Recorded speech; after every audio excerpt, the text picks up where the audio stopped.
I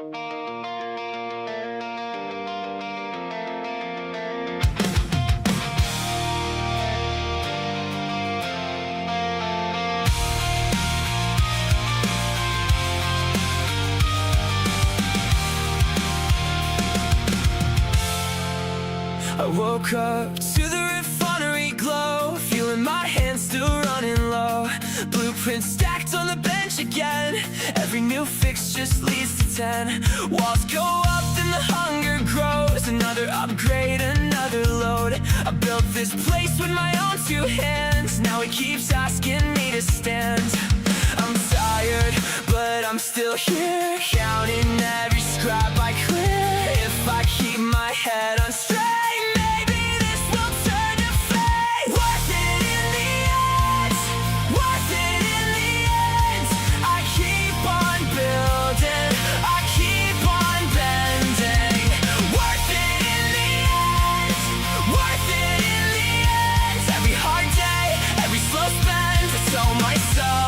it's worth it in the end. Gather the fuel at the edge of town, drag it back when the sun goes down. Research lines on a cracked up screen, chasing what this whole thing means. I upgrade one, then I need two more. That's the kind of life I can't ignore.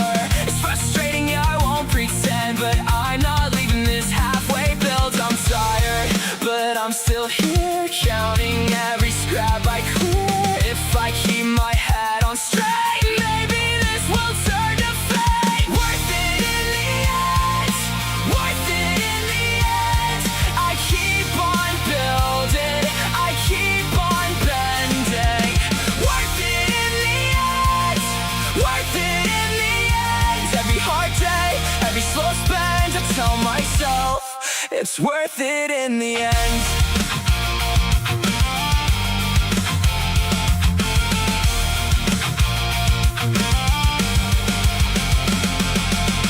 Someday I'll stand at the gate and see what all this grind creates. Every small step, every small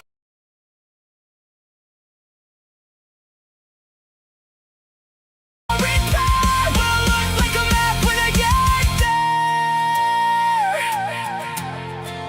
Worth it in the end. Ooh. Worth it in the end. I keep on building, I keep on bending. Worth it in the end, worth it in the end. I've come too far to just give in, so I keep on going, I keep believing. Worth it in the end, worth it in the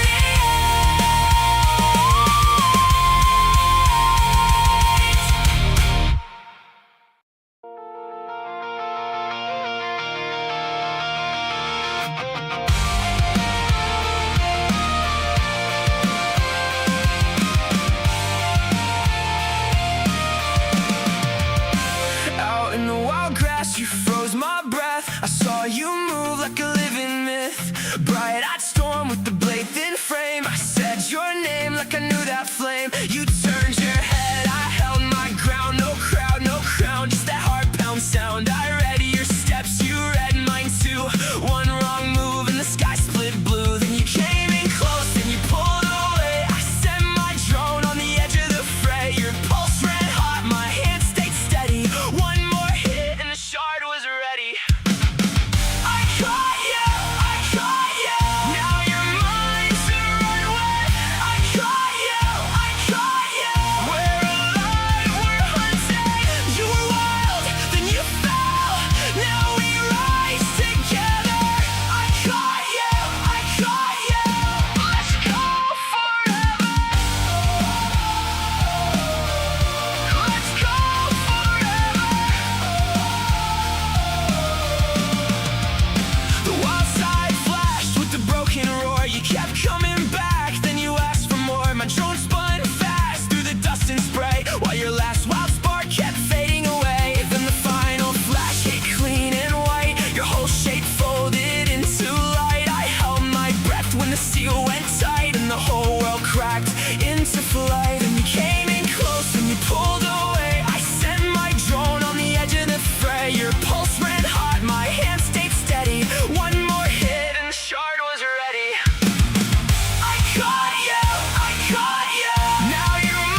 Oh, hello, Illuvium community. It's absolutely incredible what can happen when the littlest spark ignites the fire back into Arena and back into this entire damn community. This is what I love to see. We had a massive amount of updates coming on through from essentially just yesterday. It just takes the littlest thing, and now we're absolutely going crazy once again. It's been a fantastic day or so, and I look forward to where this goes. We're going to talk about everything that happened within the last day or two, because there is a lot. The first and foremost, the latest balance patch that came out to Illuvium Arena, patch 1.17.9, made not only just a bunch of balance changes, but a couple of changes to how the game actually functions in regards to matchmaking. We'll go over all of that here today. We also did have, of course, the Arena's dedicated dev chat. The first one we've ever had like that. Normally, Arena content just kind of splashed in. This is the first time in a long time, if not ever, that Arenas actually felt important, that Arenas actually felt special, and we have a lot of people to thank to do that. So we'll go through all this. I know that tomorrow's technically the news day, but I could not wait to get this to This Week in Illuvium. I wanted to cover this today, so we'll do that. And then, of course, after all that, the original plan for the stream is going to be myself ranking my favorite, or ranking all the Illuvials from whether I like them or hate them. That'll be the activity here for today. If we have any time left over after that, maybe we'll hop into an arena game or two, but we'll see when we get there. Big Man JB, good to see you. Hope you're having a fantastic day. Not working too hard, I hope. Always on the grind, whether it be work or whether it be streaming. Shout out to you, keep pushing. So the first thing I want to go over here today, before we get into the dev chat as a whole, I want to go over the current balance patch that did just come out just yesterday, essentially right before the dev talk actually happened. So we'll touch on that here in just a second. I'll work right now. Yep, sure enough, fair enough. That is, keep grinding, man. So this patch again just came out yesterday, patch 1.17.9. This one again had a bunch of balance changes and matchmaking changes, and that's essentially the first important one, especially to me. I really want to go over this first and foremost. So with this matchmaking change, it basically makes it so that ranked has essentially 2 queues going into the system, where anybody below the rating of 1,280 will essentially have their own queue. It's basically a newcomer's queue of sorts. So not only are you not going to have a chance of playing it against anybody who's been grinding, any veterans or professional players that happen to be in ranked queue, you'll never see them. The only exception is if there is somebody with a massive collection or a very good player who might be just starting off their ranked season. So if they have absolutely no rating whatsoever, then sure, you might get collected with them in that regard.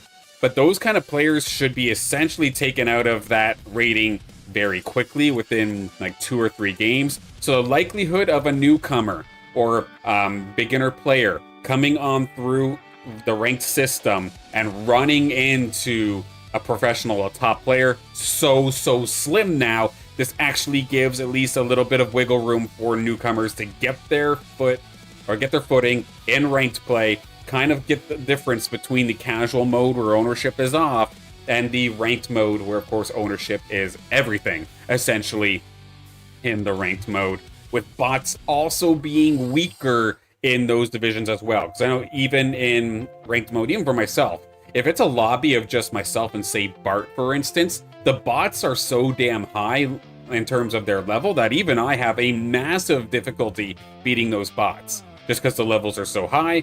So the newcomers, 1280 and below, you do not have to worry about getting into those kind of situations. You can actually play the game, enjoy it, and if you happen to get kind of stuck in that rating, that's okay. It gives you plenty of free space to level up and just rank up at the exact same time. You'll eventually graduate out of it, but newcomers just getting started at least don't have to get the absolute curb stomping that we would give them in the past. So thankful that that's no longer going to be a thing, because I know personally it was always my biggest gripe as someone who would be the more experienced player. When I see somebody brand new at level 1 or like level 10 or something along those lines, I have absolutely no pleasure in just completely crushing those players. I don't have any fun with that. It feels worse for the player receiving it.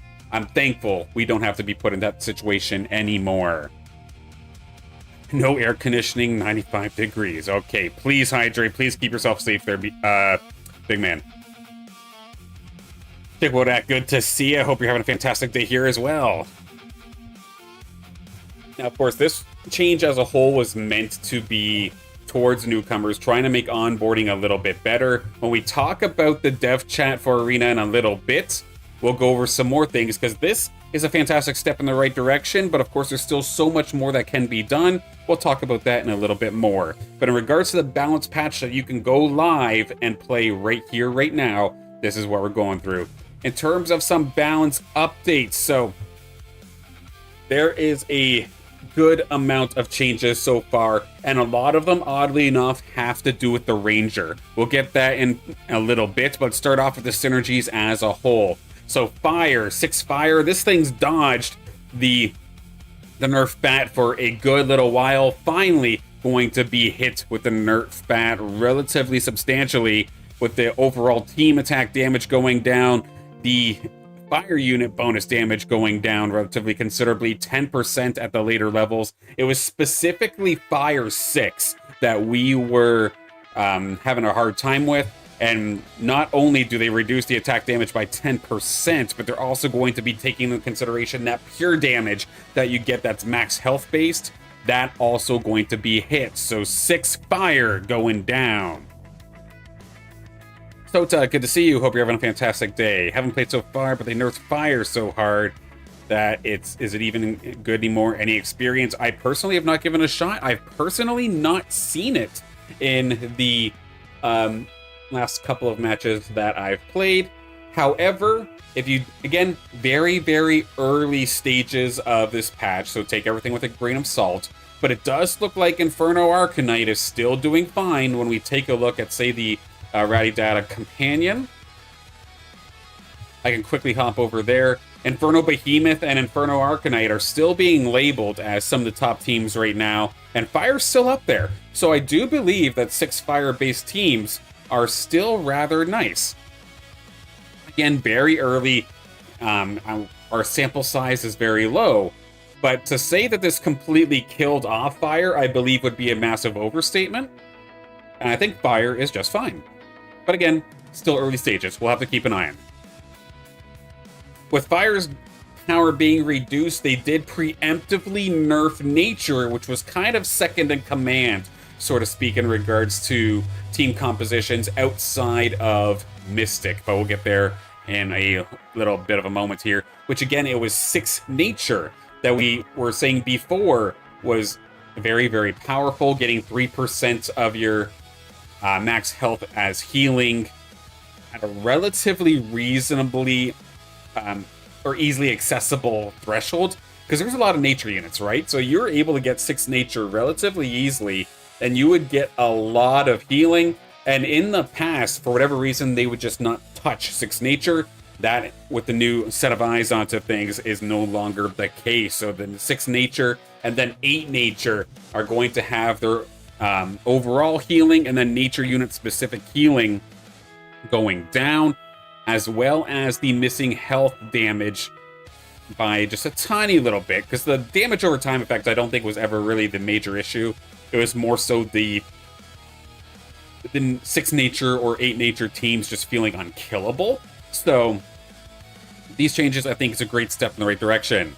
Magma taking a hit for its first threshold here, I thought was just kind of a random strike, because Magma overall did not feel that crazy, to me at least personally, but it's only to the first threshold, which is relatively easy to get. So, like Singe being so popular, for example, and then just having the Ranger bind with it, it was very easy to hit, so they're just going to, I guess, do a subtle nerf to the damage over time that Magma would give you.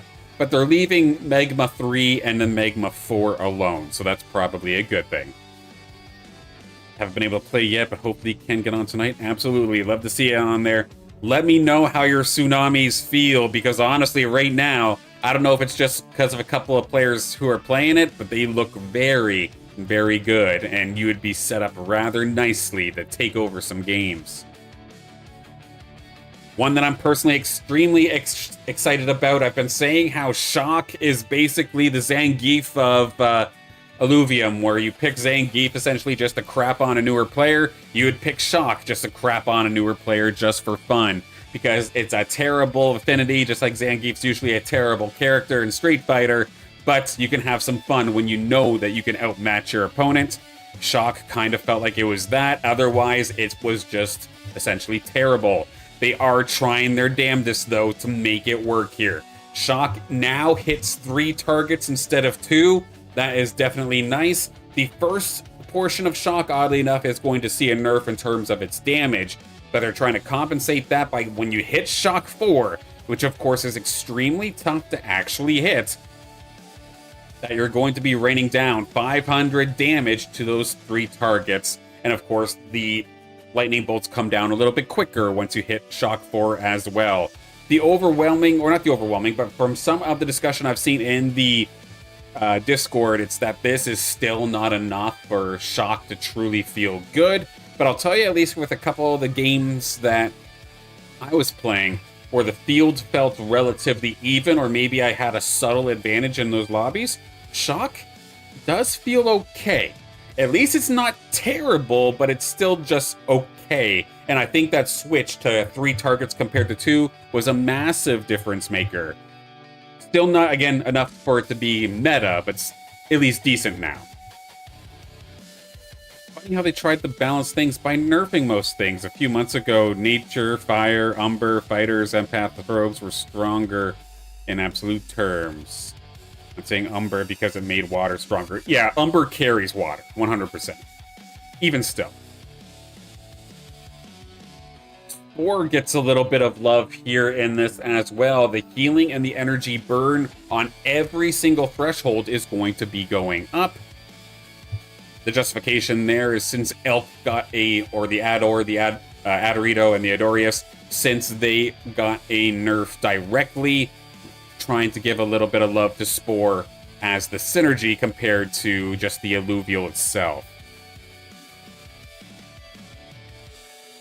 Tsunami, of course, it was essentially one of the worst performing synergies of the latest patch. But again, I always argued that this was due to the Illuvials that use Tsunami, not necessarily because of Tsunami itself. The effect is actually really good. So what makes this really weird is whenever you get a composite synergy added into your Illuvium Arena matches, and you actually get Tsunami chips, that's when you make some of the most incredibly crazy compositions that you can possibly make.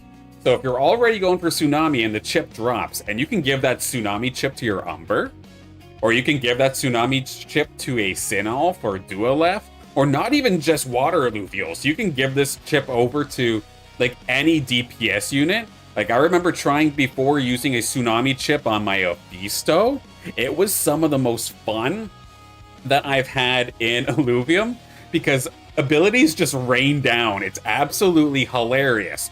So Tsunami in terms of just Axodon and Geyser was always kind of mediocre. But Tsunami on literally anything else is hilariously busted. So getting a buff here was needed for Axodon and for Geyser, but watch out for whenever composite chips get into the game, because that is going to be insane. Testing also works when you only have that team in competitive with high level Illuvials. Tsunami Scorpion, yeah, 100%. That I know when I watch your streams there, JB, you've definitely done that a handful of times. And yeah, it's like a machine gun sting, and considering that sting has a bunch of upfront damage in its own right, but it's also targets max health percentage based, so you can shred beautifully if composite chips get into the game. So it's kind of a catch-22. Again, Axodon and Geyser, I mean, they're okay with it. But because they're not the most impactful Illuvials, we never truly get to see Tsunami shine unless there's a composite chip. I'm very curious if that will change or if it's still going to be Tsunami only relevant when chips get into play. Behemoths took another hit. We're going to see their max health go down ever so slightly, especially towards stage 3, or when you get 3 and 4 behemoths. Granted, 4 behemoths are very hard to hit in the first place, but we'll see a 2% max health decrease in the second stage, and then 3% on the third stage. The empowered attack based off of max health damage, we're going to see a 1% drop on the early stages, so when you just have Ranger plus 1 behemoth, or just naturally the 2 behemoths, going to see a small decrease there. But if you do manage to hit 4, you'll see the slightest of buffs coming on through there as well. Harbinger going to take another hit specifically to the early game. A lot of players are enjoying, of course, being able to quickly pick up an Axon and then kind of ride that thing into the mid game. But we're going to see the slightest of decreases to the resistances. 5% on that early stage, in fact, so a relatively decent hit. And then Omega Power gained per missing health will also be seeing the slightest of decreases in its first and second stages. The Behemoth nerf wasn't necessary IMO. Behemoth was only strong because it was used in fire. Personally, I'm on the same boat as you. It's a very similar spot to Mystic, where its strength was banking on people not actually contesting you. And with the Polar Bear and the Seer both being very contested units, that enough, I think, was maybe a little bit in regards to balancing. But of course, we've seen it splashed into fire teams as well with the Inferno Behemoth. So, was it not necessary? It would be more balanced if we always had a lobby of 8 players. But of course, we're not in that situation right now. So, it's an odd spot. Mystic was already bad in tournaments. Now it's clearly a trap. We'll see here in a second, because of course that's our next nerf here. A rather significant nerf here to the damage amplification and damage reduction here for Mystics, especially their second and third stages. A massive reduction here. So, again, a little bit of a trap, because again, Mystics, it's kind of like playing Exodia in Yu-Gi-Oh! Like, if you manage to draw all the pieces you need, you just win the game.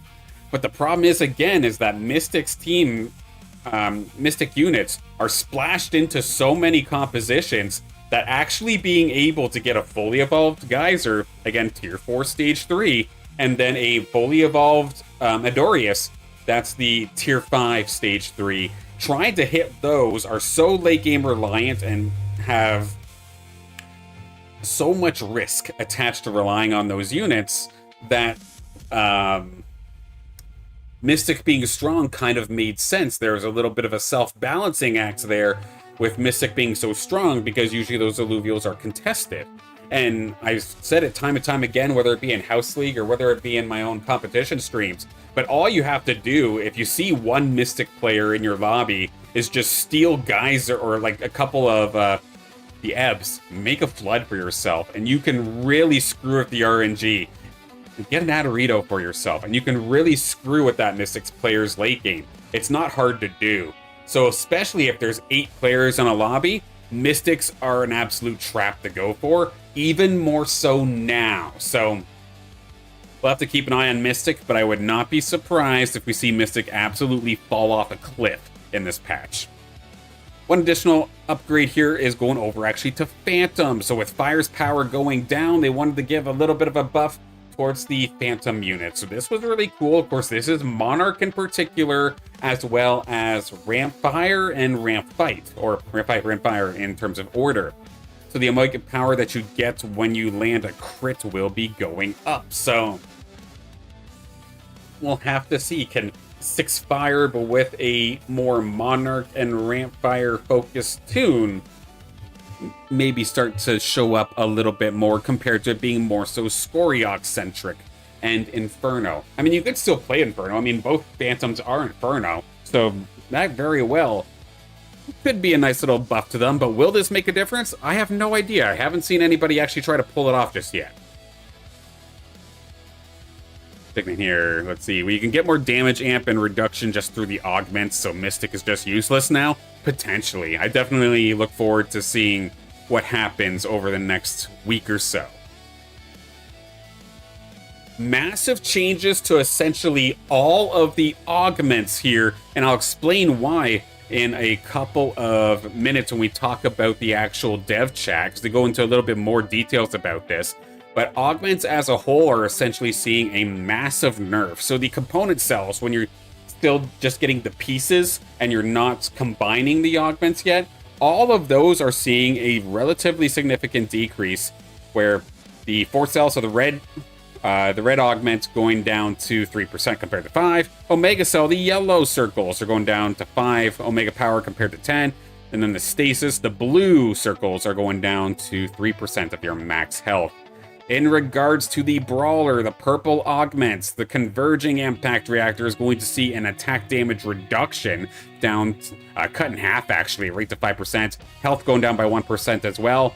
Overflowing impact reactor, this is the one where you get the shield when you hit 40%. That's going to have again, attack damage cut in half. Health going down by 1%. The low health attack damage boost coming on through is going to be dropped by 5% as well. And the shield is going to be reduced to 20% of your max health compared to what it was before at 30. Trying to make it so that if you're going for some of these safer augments, the purple augments, that you're not necessarily as safe before in terms of having just a perfect all-arounder. And that's kind of what we saw in the last patch, right? Everybody would be going for the purple augments because not only did that give you sustainability, but it gave you a significant amount of damage with another effect as well that just made it so irresistible. You couldn't choose it now, but we're seeing now that there's actually a little bit more risk into taking these purple augments, because if you go for them, there's a little bit of safety involved, but you're not getting the damage that you used to. And we're seeing that with the phase-breaking impact reactor here as well, the one where you go untargetable. Instead of 10% damage going to you, you're going to be getting 5, and health is going down by 1% as well. The siphon impact reactor is the one where you're stealing resistances based off of the alluvial that's closest to you. That's going to be a 5% reduction in terms of the stolen resistances, as well as attack damage and a 1% loss to your health. We're seeing nerfs to the energy, the yellow augments, which I found kind of interesting because I personally feel like those energy or the yellow augments, the omega focused augments, are still probably useless in terms of actually making them and actually using them. I know personally I don't ever get them unless it's a last ditch effort, or if it's just fed to me as a random crate and I'm forced to take it. And personally, I think I'm still in that same boat. But the amplifying Omega reactor, where it's just a raw Omega power and the damage amp, we're going to see a 10-point reduction in Omega power and a 1-point damage amp reduction. The stimulating Omega reactor, where you're consistently stealing Omega power from your opponent's highest Omega power user, is going to see a nerf here as well. The raw Omega power is going down by 5 all the way to 15. The crit chance and amp onto that's going to go down by 1%, but then the amount of Omega power that you steal is now going down by 2, going to be 5 every single time you cast your Omega.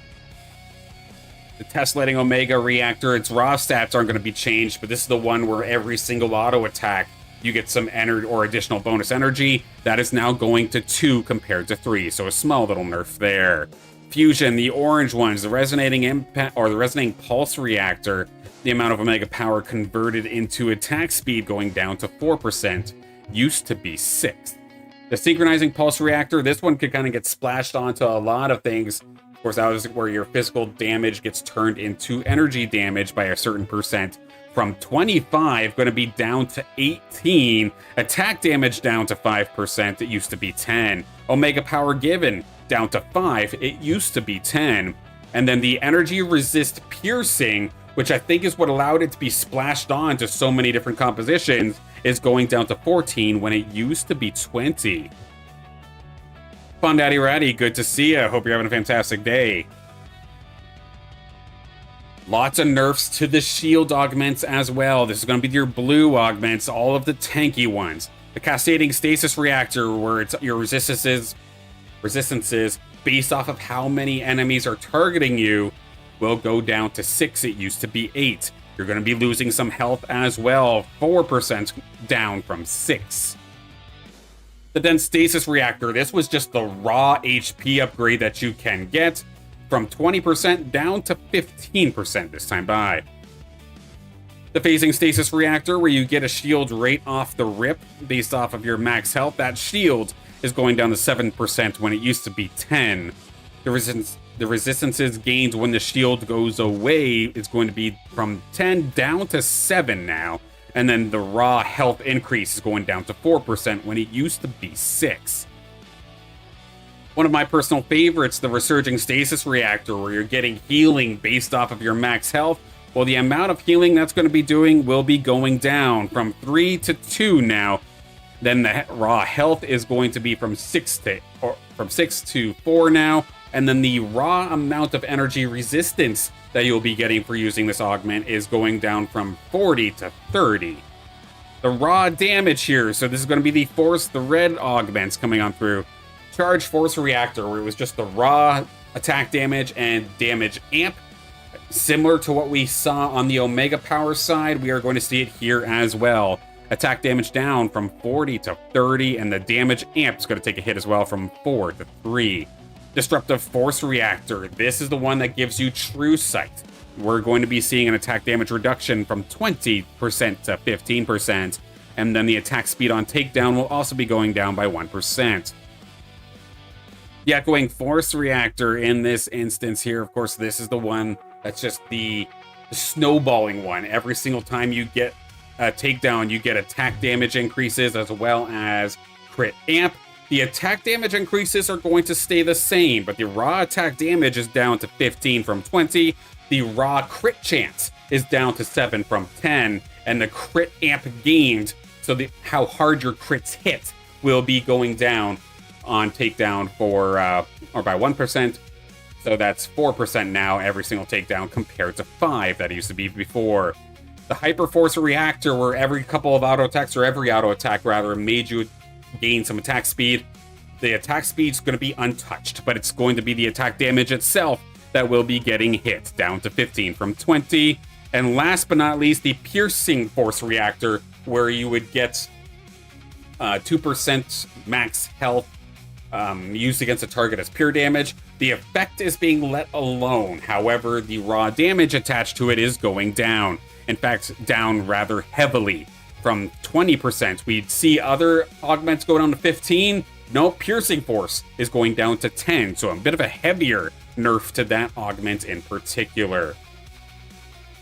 Now, how about our Illuvials? We are seeing the Pterodactyl, Rampy, Ramp Fight, Ramp Fire. They're just getting a straight up attack damage buff across the board, especially Rampy hitting much harder now, 150 compared to 120. Ramp Fight's going up by 20 as well, and then plus 30 to Ramp Fire. Beware, the Pterodactyl actually hits hard now. It 100% does, and a couple of the games I played earlier today, I've definitely not abused that, but took advantage of it, and you can feel it now. There's actually a purpose of giving your Pterodactyl attack damage augments now. You actually feel it now. Or the Pterodactyl line doesn't feel like it's strictly just an Omega and that's it, so keep that in mind.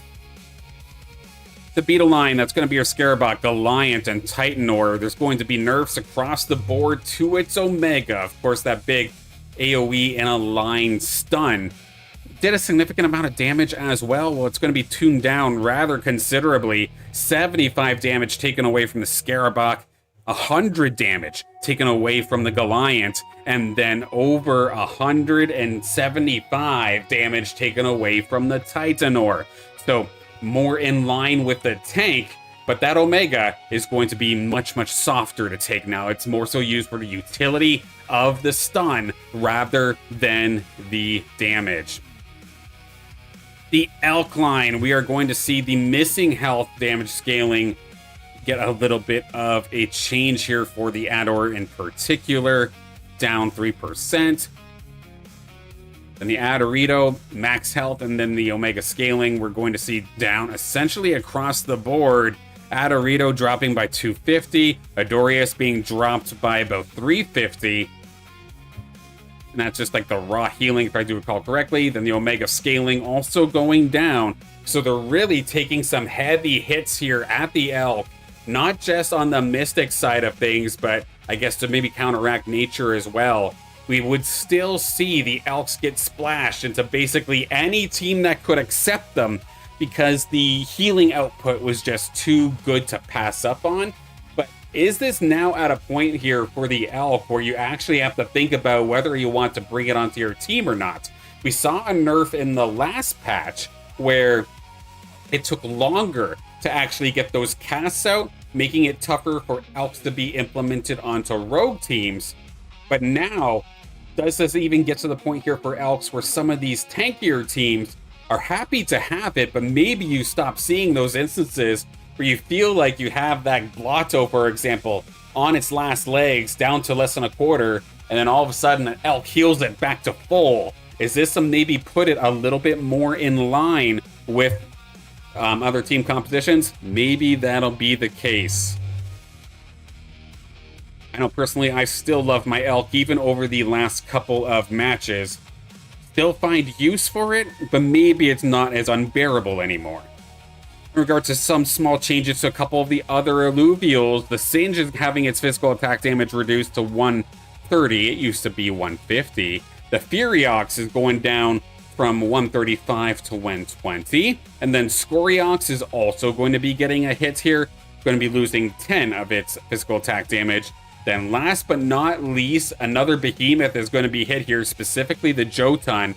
To stop that unkillable Jotun kind of feel, we're seeing a 10-point reduction in both its physical and energy resistances. So lots of changes on the Illuvial front, but those I'd argue aren't even necessarily the biggest changes to the game in this patch. In fact, it's the Ranger themselves. A big issue with the Rangers since, Perry's noticed since taking over, is that, again, the Ranger just feels so damn squishy, right? It's never felt super valuable actually in the battlefield. It was more so there to fill your synergies list and get those combinations that you're looking for, rather than the Ranger itself actually making an impact, with the exception of one weapon, which we will go over. Take a quick second here before we hop into this one.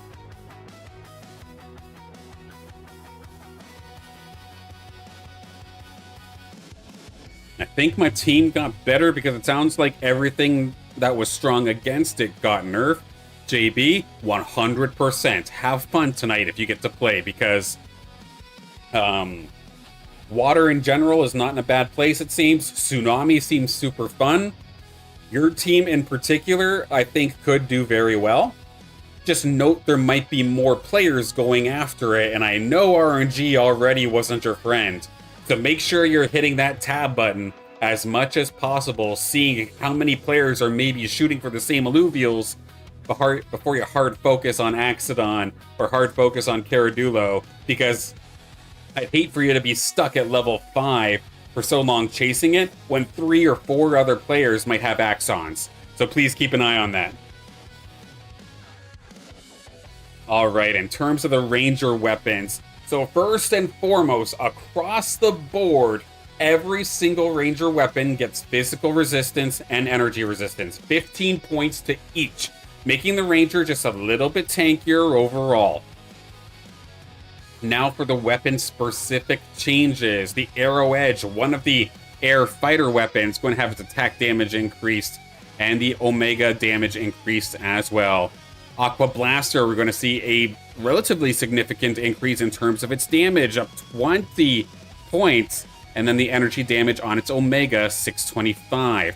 Earthgrass Scepter, it's been having a little bit of a hard time. We're seeing a 15-point increase to its attack damage, and its Omega goes up by 70 points. The Elderwood Staff, the Nature Empath weapon, is going to see an attack damage increase here as well. 15 points towards it, and then a 75-point bonus to its shielding effect.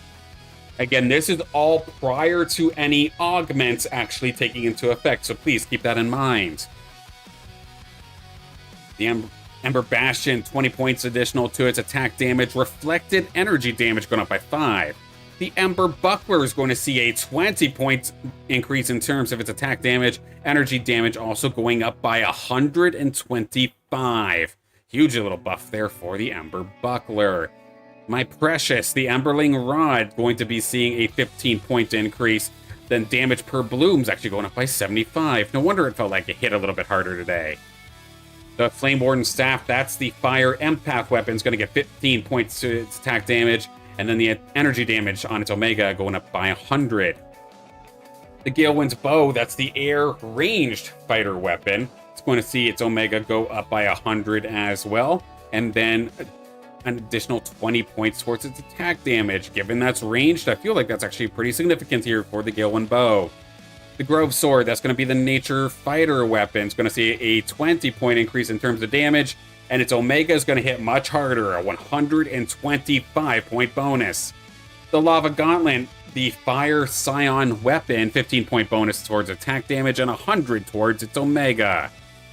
The Quake Mauler, that's the Earth Rogue weapon, already relatively popular along the roads. Does this help it? We'll have to see. A 20-point buff going towards its attack damage alongside its shielding. We're going to see 100 points towards the shields. The Ripple Flail, one of my other favorites here as well, going to see 20 points added to its attack damage, and then the bonus damage per attack is actually going up by 25. The Shadow Maul, so again, that's in regards, in regards to Ripple Flail, that's in regards to the empowered attacks that you get. The Shadow Maul, that's the Earth Empath weapon. 20 points onto the attack, so essentially it seems like 20 points, 15 points seems to be the de facto buff here for most of these weapons, and then 100 towards the energy damage. The Sprout Guard, this is the one exception. As of right now, or of the last patch, the Sprout Guard was the only way that you can make your Ranger feel kind of impactful. Once you get that, or that augment that changes your shielding scaling from 500 to 1000, your Ranger basically becomes impenetrable while that Omega is active. And it's going to be even scarier now. Sprout Guard, 20 points towards its attack, but its shield is going up by 125, and then the Omega damage going up as well by 125. Sprout Guard probably, as of this moment, is going to be labeled as the best weapon in the game. Okay, the Sylphid Blade, the water fighter weapon, 20 points going into attack damage as well, alongside 75 towards its Omega ability. The Tempest Lance, 25 towards its auto attack damage, and then the shield and energy damage going up by 100. Tidal Shiv, that's your water rogue weapon, going up by 20. Pretty significant buff to its energy damage here as well. It already had a pretty substantial damage upgrade here with a... what's this now?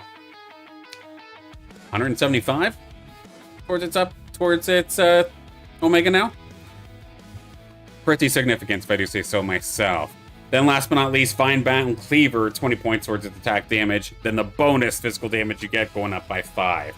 So Rangers all across the board are going to be getting a very, very beautiful buff. And I can already tell you from the few games that I did play, it's weird feeling your Ranger actually have an impact and having it have carry potential. And this is still relatively early. I mean, I used to be able to feel like some sort of carry potential if I, say, picked up the Emberling Rod and got into some perfect scenarios where I had, say, the Omnivamp attached to it and the second Bloom doing more damage on those two augments. Then it could feel like it could sometimes carry, but it was very few and far between. But now, especially in the early game, like right after you pick up your weapon at level 4 or round 4 and round 5, the Ranger actually feels kind of good right now. I'm curious if they'll take this any further. I know the fantasy aspect of the Ranger being kind of like your player insert into the arena is a really cool feeling, and then it's a big difference maker compared to any other auto battlers out there. So I'm curious if they'll take this a little bit further, maybe let the Ranger carry a little bit harder. I'd kind of love to see that. With the exception of the Sprout Guard, we might need to keep that in line a little bit.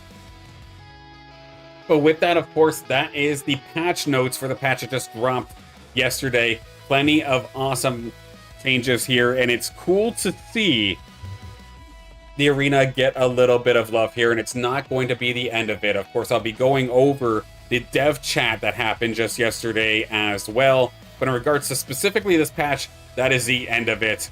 But we'll get into the dev chat in just a moment's time here. Another brief water break, and then we'll talk about it. Because this was just... I don't want to wait until this week in Illuvium. I don't want to wait till tomorrow. We had to get this news out right now before I start going over my my ratings. If we even get the chance to talk about it today. There's just so much to talk about.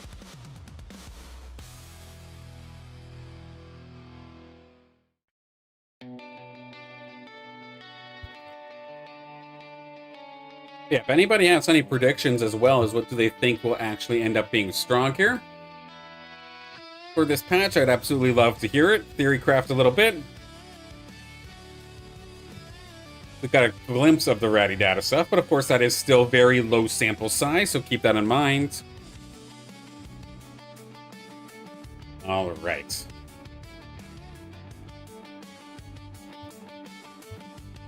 So just yesterday as well, shortly after the patch drops and a little bit into last week, we did get the announcement that Perry and Rich were going to do a dev chat exclusively in regards to the arena. And this was kind of huge, I'm not gonna lie, because the overwhelming sentiment about arena is that for the longest time, it's just been basically collecting dust. For the longest time, of course, Nil was working hard on deathmatch, but because they were working so hard on deathmatch, you could tell the fire wasn't necessarily there for arena. And heck, even before deathmatch even really started to come out and like start to flourish, you can kind of sense that the fire is diminishing there. And again, nothing personal against Nil. They're working their ass off, I'm sure. And all of my interactions with Nil have been absolutely fantastic, and I think very, very highly of them still. But it was very interesting to see. So first and foremost, we were kind of touching on it a little bit before, kind of speculating what is going to happen now with Arena. Who's taking charge of it? What is happening with it? Is it even going to stay open? There were a lot of questions going into this dev talk. And first and foremost, it appears that Perry, so the lead game designer for Obelisk Rising, is also taking Arena under their wing. And that is absolutely huge. I'm personally very, very excited.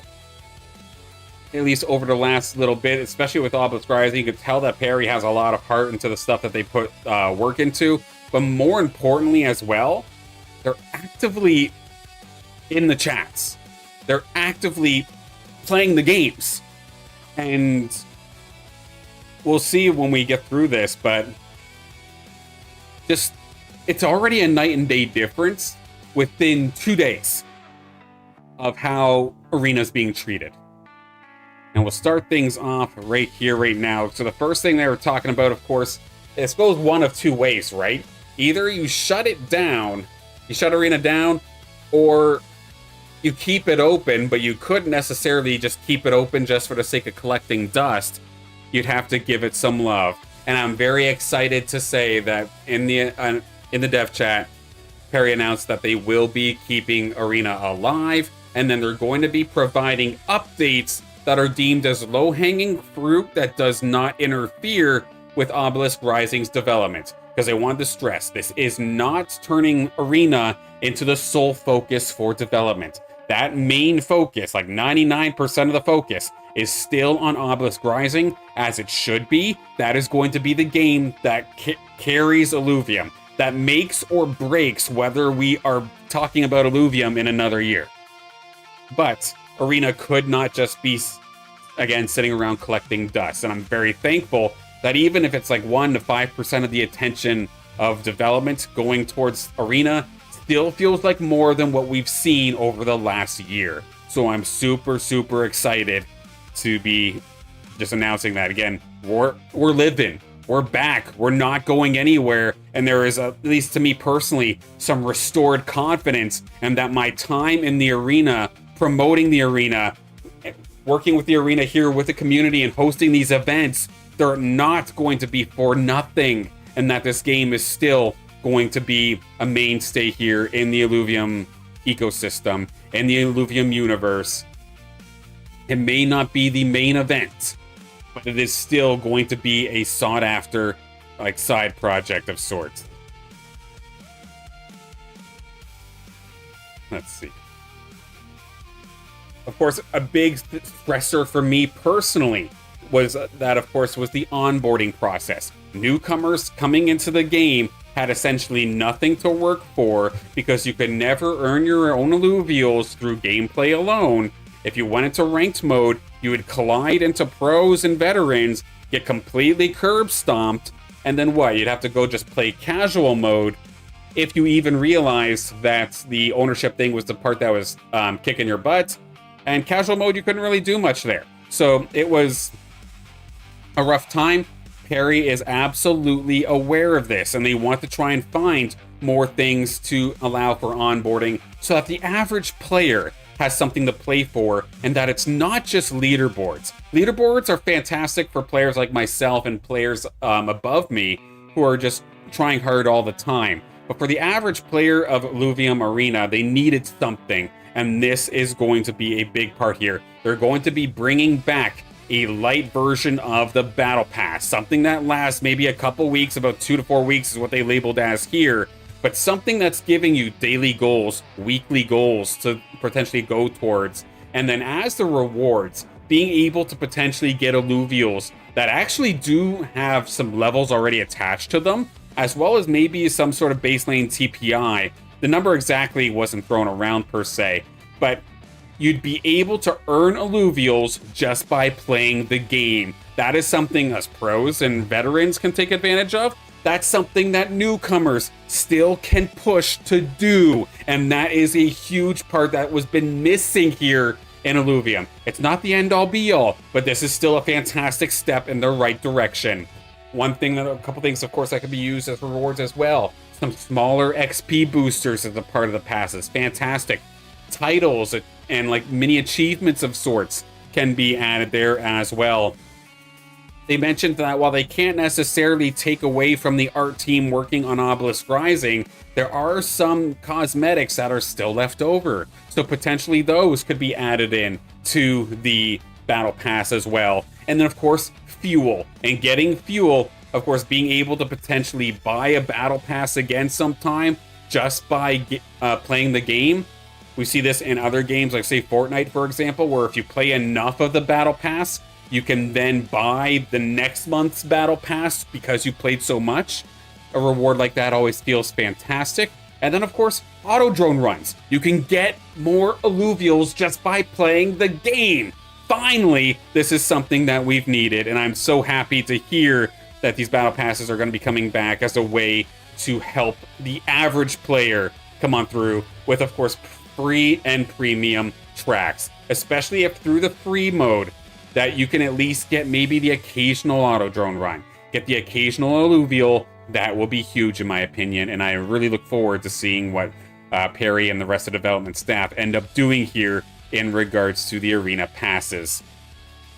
The fact that they're coming out quicker is going to be nice. And then in terms of a release date, I think they said within the next month or so. Of course, big disclaimer with everything can still change. They did fire that off at the very beginning, so I do want to fire this off. Of course, anything can change here. So it's not necessarily that everything being said here is certain. Things can very well change. But this is just their mindset as of right now, and honestly, it's a massive step in the right direction and has me very excited.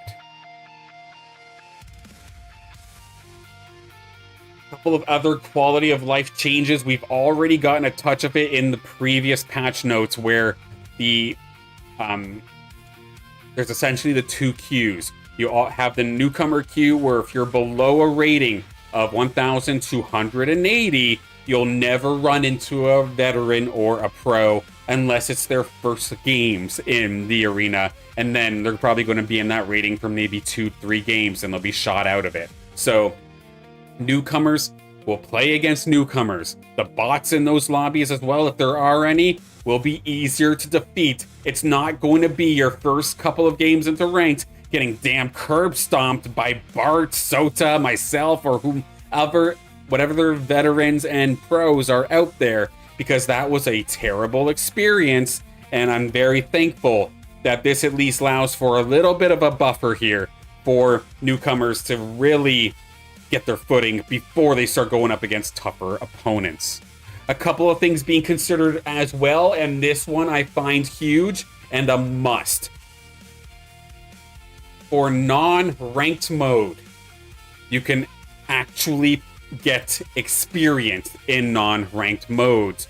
So again, newcomers, if they're not trying to push the leaderboard, but they have a couple of Illuvials now, and they want to level them up, heck, I could find a use here potentially for even players like myself who are just trying to level our stage 1 tier 0s, or a bunch of our stage 1s, a bunch of our stage 3 Illuvials, where we actively know that we have to do a bad strategy in order to level them. Maybe this could even help us a little bit. But having casual mode, give experience, granted about 50%, maybe less, make ranked obviously count for more. But giving people a way to level up their Illuvials without risking their rating is fantastic for newcomers and experienced players alike. And I'm very, very happy to see that. And then the bots would be easier than average as well in the casual modes here. So I'm very, very thankful to hear that. I wonder how many newcomers we've lost this because of the past 7 months. 100%. As soon as IPL finished and then they said, screw it, Leviathan's going to be the ranked mode now, I imagine it just went brutal. Because all those players that did get hooked on Illuvium, when the Illuvium Pro League was a thing, which back then, of course, everything was free mode. Even ranked was no TPI, no level. And to be fair, given the nature of Illuvium, where owning your Illuvials was a big part, that made no sense. There is the grander issue that an ownership model in a random game like an auto battler still makes absolute no bloody sense, but we're here, so we might as well deal with it. So I imagine after IPL, there's been a massive, massive drop. And it has to be disheartening. But it's a very rough spot, right? Because ownership off made no sense because everyone was going into overworlds getting their own Illuvials, getting their own stats. But we had no place to use these Illuvials with their stats. There was 2 ranked queues, I remember. There was like ranked no stats and ranked Leviathan, which had stats, but nobody would ever play Leviathan, right? So essentially, everybody who spent the money and spent the time in Overworld to get these Illuvials with great stats had no place to play with them. No reason to play with them. And it's not like there was events being hosted for Leviathan on a very consistent basis either. There was maybe a tournament every 4 months or so, and that was it. So owning your own Illuvials made no sense, and I get why ranked became purely ownership, but that ostracized all of the players that we got and isolated them. Any of the players that we got during the Illuvium Pro League, heck, even the pros. How many of the pros that we saw, your Narkeshes or your Detective Alanés, or all of your players that were out there. Heck, even Nariba. We saw him come back a little bit for the Motorverse Cup. But how many of those players did we lose? Slooper. Like, I loved watching Slooper. And it was incredible watching him stream Illuvium to their community. But as soon as it went into an ownership mode, we lost them. Newcomers, we lost. Fantastic players, we lost, thanks to that ownership switch. It made sense, but it completely isolated them. And there was no way for them to work their way through Arena, play Arena, grind Arena, and catch up to us players who've been playing Overworld. They were susceptible to nothing but curb stomping unless they wanted to spend. And while that option to spend is fantastic. It could not be the only option, and unfortunately, it was the only option. This game became 100% pay to win, and not just pay to win, but pay to curb stomp, pay to murder. Because in majority of games like this, where you see pay to win, a lot of times it's paying for a lot of edge. But no, this was play to insta-win. How many times have we seen Fox Spirit? How many times have we seen like top level players just rush up to level 9, get a bunch of tier 2s on the field, and then just watch Netflix on the other screen and still manage to win the damn game? You should pay for edge. You should be allowed to have edge. You should not be allowed to have insta-win. And I will say that till I'm blue in the face. And the way that things have changed, including something else that's being talked about as well, potentially, of reducing the power of levels and TPI in the arena. Because again, there's having edge, which your levels and TPI should allow you to do. We see this in other games with Pokemon. We see this with Temtem. We see this with Power World. You can have edge by having Illuvials with, or characters and creatures with great stats and great levels. But it should not be the end-all, be-all. At the end of the day, you have to perform in the arena. And being able to just flood your board and go jerk off watching the other monitor and still win the game is screwed up, and that should not be the way that arena is.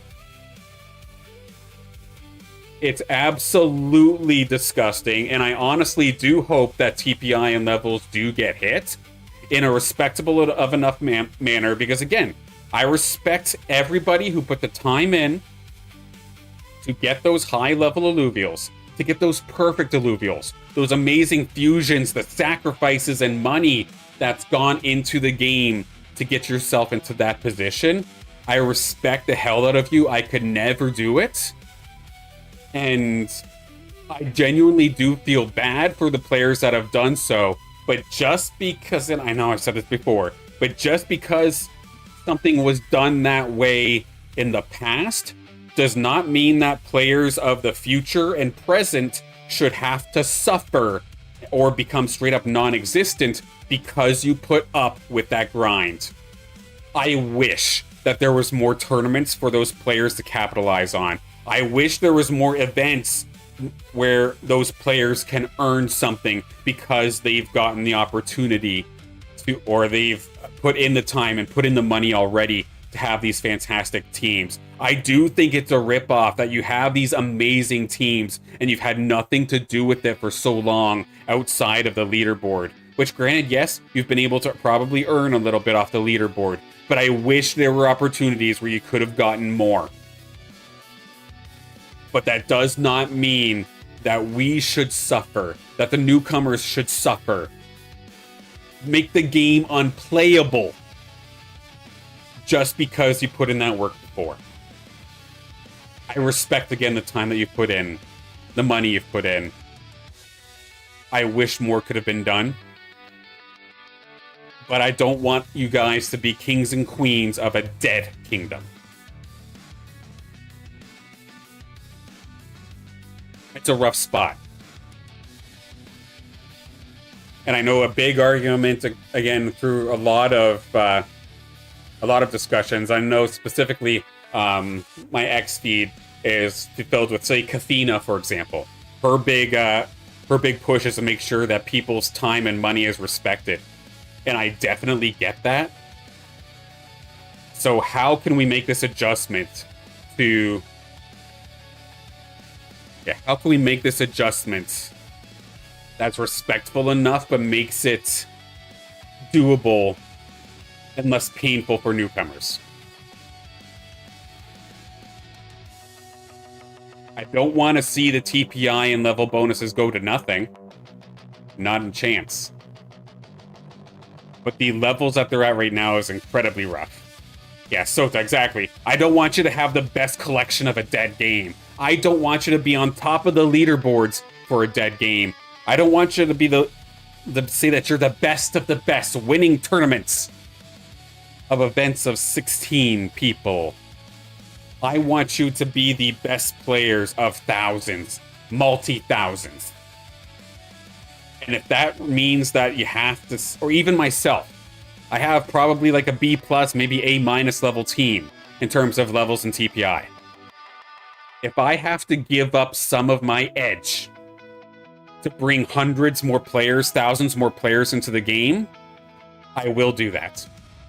Now, I know I'm not the heaviest of spenders, but I think this is something everybody has to take into consideration.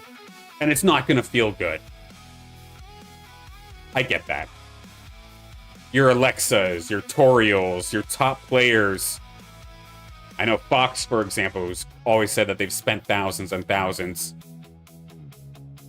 And I do feel bad for those players. Your Hectors, for example. But again,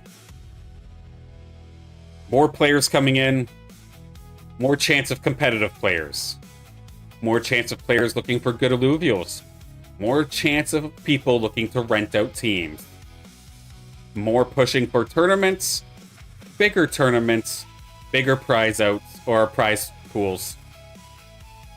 It should all, in theory, come back around. But it's going to hurt first before it gets better. So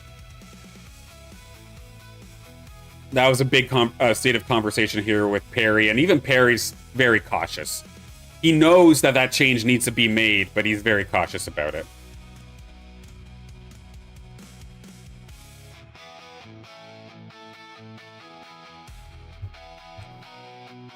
In regards to the other quality of life changes that Perry had mentioned for Arena, a big thing here as well here, increasing the weapon rerolls in the first weapon phase. So this is probably the best case scenario that you can get without just straight up asking, hey, which weapon do you want? Here you go.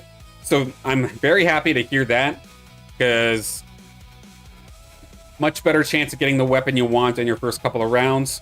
And then if you do miss, I mean, you have some chances later down the road as well. But increasing the amount of weapon rerolls in that first phase is definitely nice.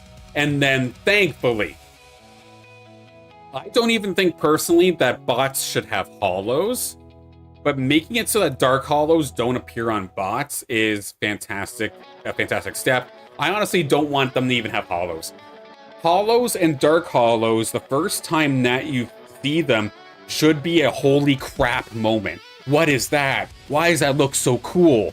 And seeing that on bots completely desensitizes players of seeing those Illuvials. The argument back then is that, oh, they would see these and then want to go potentially buy them. I'd argue no.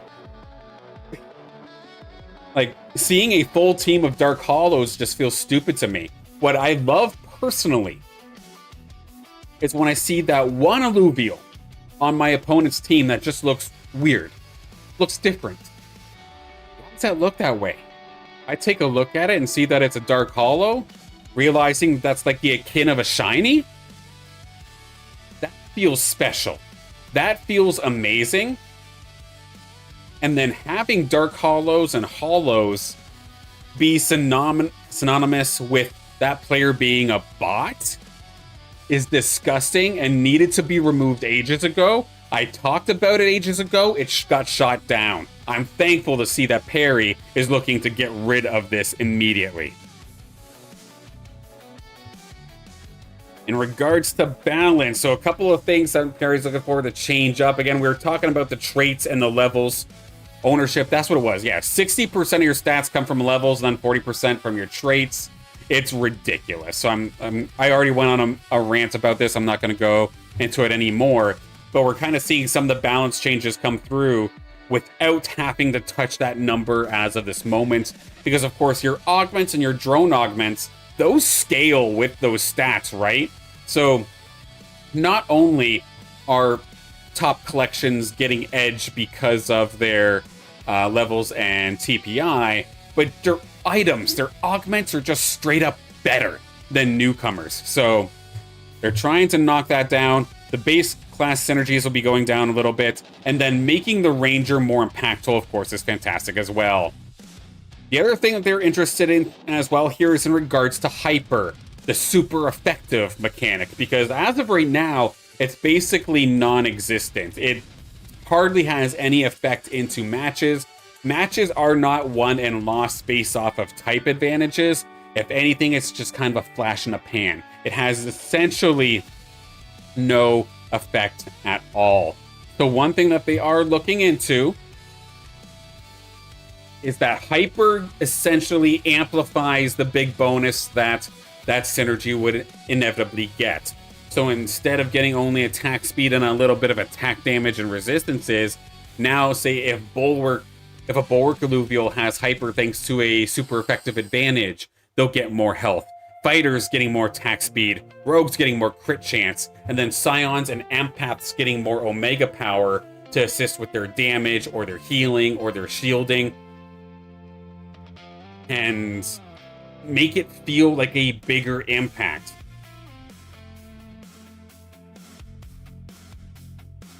But also keeping the damage amp and reduction at max when you do get that full yellow bar. And as we see here, of course, that's another thing that TFT does not have. It's another thing that makes Illuvium special, having that super effective style coming on through. So, not a fan of giving empaths Omega power like Scions. I'm curious as to what you would give them. Because, I mean, Omega power makes sense in regards to shielding and healing. And saying that Hyper is actually impactful. Make your impact without giving a free win most of the time.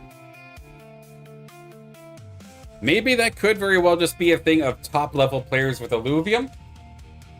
I know, at least personally, I never have Hyper considered at all in my gameplay. But maybe that's holding me back a little bit.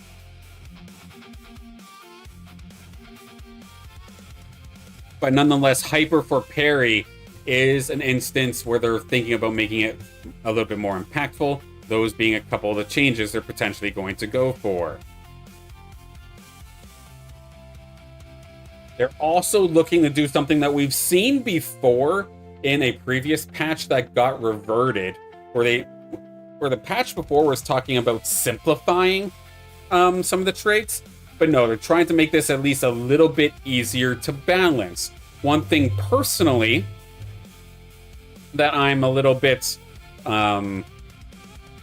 worried about, or potentially would miss in this current philosophy here for parry, they do have air being changed to energy resistance instead of dodge. I personally found dodge to be rather unique, especially for air units, because they do not naturally have a bulwark on the team. The only way to get an air bulwark Illuvial is to get either a stoic Zephyrlynx, and of course that's random, or a air Grocko, which again is random. So air cannot naturally find a bulwark on their team. So dodge, being a dodge tank, I mean, that's a kind of power fantasy that we would see in MMOs, for example. For sure, if you get hit hard, but half the time you're dodging everything. That was a really fun and cool synergy. However, it is weird that synergy can be completely get shut down by one mechanic, which of course is True Sight. You see somebody's building air, you build one of two augments, or you hit that ranger suit, and then that entire power fantasy is essentially rendered moot. But I would miss dodge as a mechanic. And then I'll also note, I am very biased here. Do I want to see a team comp be built that completely mitigates my invokers? No, I do not. And a high energy resistance based team would absolutely crap on my entire invoker squad, which is already mediocre at best. So I wouldn't want to see an entire affinity be based around energy resistance. I think that would put Scions in general in an even worse place than they already are. But we'll see. That could very well be just me. I'm willing to admit that there is some bias there. But putting dodge into augments or composites could be interesting as well.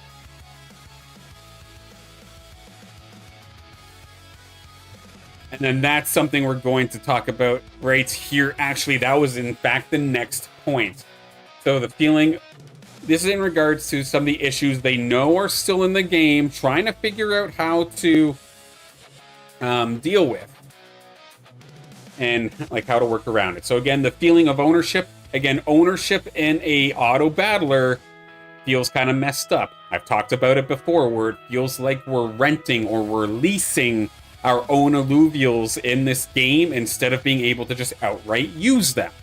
And it's a little bit frustrating, but how do you do that without Ascendant? And Ascendant is straight up just not possible to be made, let alone in an 8-player free-for-all level. So they're completely aware that the feeling of ownership just feels weird right now, but they're looking to see what they can do. The day one onboarding, while the nice change to the ranked modes and then adding, say, the battle pass and having goals to be able to get your own Illuvials just through gameplay, that's a fantastic step in the right direction, but does that solve everything? It doesn't. So they're still completely aware of that. One thing they also noted is that the XP boost system, that is currently available where you can go into the shop and get the 600% increase in XP and 200% in XP bonuses. Those will likely be phased out sometime in the near future. However, thankfully, they said that, you know, since that's actually a massive change that a lot of people rely on, they're not going to just make it disappear overnight, like, I don't know, auto drones or something like that that we've seen in the near or the recent past. They would fire off an announcement to let people know, like, hey, this is your last chance to get boosts, because otherwise they will be shut down. I do feel a little bit bad because I do see a system where people will just stack up on boosts right before it goes down. But at the end of the day, if somebody wants to do that, they're committing to Arena and they're spending fuel. So I think that's a good problem if somebody does that. One thing that is definitely a potential here, because Perry is also very aware that there's actually a question that I had given, as well as Robert Tacho, I believe, and a couple of others, but with the Lynxes. So, or with the Lynxes and then with certain synergies. Because you cannot make certain synergies max threshold naturally right now in game. Like, say, 4 Inferno, 4 Toxic, 4 Templar. There are a bunch of them that cannot be naturally made in the game without composite chips getting involved. 4 Tsunami, that cannot be used as well. And it's weird. You want to max out that synergy. You like that synergy, but you have to rely on heavy RNG to drop a rare chip in order for you to play the team composition that you want. That feels a little bit weird. That's frustrating. So how do we deal with this? One of the proposed options here is actually allowing for Lynxes. Instead of it being randomly generated every round or every match like you would see with the tier 0s, could you potentially get Lynxes to adapt to your weapon? Give them composites instead of just being a raw affinity, because like there's no such thing as an Inferno Lynx or a Toxic Lynx. But what if you were able to get your Lynx to adapt the composite that can coincide with your weapon? That sounds freaking amazing. Imagine having a Stoic Ember Lynx to be an Inferno Colossus, or something along those lines. Having an Arcane Hydrolynx to fill in like Tsunami Invoker or something like that. A Tsunami Templar or anything along those lines. Get the fighters involved. But having Lynxes potentially adapt similarly to giving an Eevee an evolution stone, where you're inadvertently choosing the way your Lynx grows, depending on what your weapon is, just like giving an Eevee an evolution stone. That to me feels amazing, I personally would be a little bit sad because it means that my Lynxes would actually be contested and I wouldn't be able to get them for free basically every single game. But that is an incredible effect, and it would kill two birds with one stone. Make Lynxes more valuable while also allowing for some of those synergies that cannot be hit naturally to come through much more often without the use of chips. That would be amazing, and I really hope to see this come through. There's the talk of Set 1B. Of course, the new Illuvials. What were they supposed to be in the first place? Perry does discuss that in regards to what they were supposed to be, but now how they're kind of messed up in a spot where they're in a bit of a from square one kind of moment. Because originally Set 1B was actually supposed to be the main enemies of Obelisk Rising that we saw in the playtest. So the Pilia and the Lys in particular. Making them tier 0s, but having their cost scale a little bit. Now, I'm not going to lie to you. This entire discussion around the tier 0s, the Obelisk Rising enemies, scaling, and then filling composite synergy holes, it was incredibly confusing. And I personally could not follow it very well. I would much rather see the Lynx option in particular. So with this essentially meaning that Set 1B, again, doesn't have any new Illuvials, it was just the enemies, we can rightfully assume that we're not getting any new Illuvials added into Illuvium Arena anytime soon, because it sounds like this idea here for Set 1B has essentially been scrapped. And personally, that's okay. They did mention if Obelisk Rising gets new Illuvials, then at some point then in the near future, those Illuvials would then come to Arena. But in terms of like Illuvials sometime soon, we probably won't see that. And personally, I'm honestly happy about that. Because in this current state of Illuvium, while everybody wants to circle jerk, getting new Illuvials would bring so many players back to the game. Yes, short term, until they get curb stomped in ranked mode and have nothing to work for, and all these other onboarding systems that we're slowly but surely going to get, those need priority. There are a lot of people saying, again, that Illuvials and like the new content would be everything, but I disagree completely. It would be a short-term burst into fall off. We need these systems in place, these retention systems, these goals, these things to fight for, active community involvement in events. We need this to be set up first, so you come back to the game for the Illuvials, but you stay for the game. Not come back to the game for the Illuvials, get your fill, call it a day, and then never touch Arena again. Which would happen if Illuvials were the focus of an update. So a summary in regards to what's next. Next month, again, the battle passes are going to be coming on through. Alongside these quality of life changes, iterations based off the new balance philosophy. But one thing that Perry had mentioned, and we've heard this before, not from Perry in particular, but they've said that they want to do balance patches every 1 to 2 weeks. If there is data suggesting that there should be one, and enough community feedback. That is a big thing that Perry has stressed, and I know it's kind of rich just complaining about balance on Discord. It's a common thing that we see in a bunch of games, and a lot of time it gets ignored. But in a game where ownership is key, where levels and TPI and all these outliers can throw a wrench into things, like say with Mystics, for example. Mystics got hit really hard due to the data. And then it was also supplemented when people said, like, oh, what do you think about Mystic? Yes, Mystic feels powerful. But first off, it was due to there not being 8 players in lobbies. We don't have full lobbies. Nobody can contest it. So Mystics might be terrible right now. So we need community feedback based off not just of what the data says, but how we feel. Like, I know I put my feedback in. I think, say, the Virtuous Links is, for example, right now, the Stage 2s and Stage 3s, I feel like they don't do anything. And they need help. But don't be afraid to express your balance concerns respectfully to the developers, because data alone cannot balance this game. Because there are so many outliers. And then a big point right here.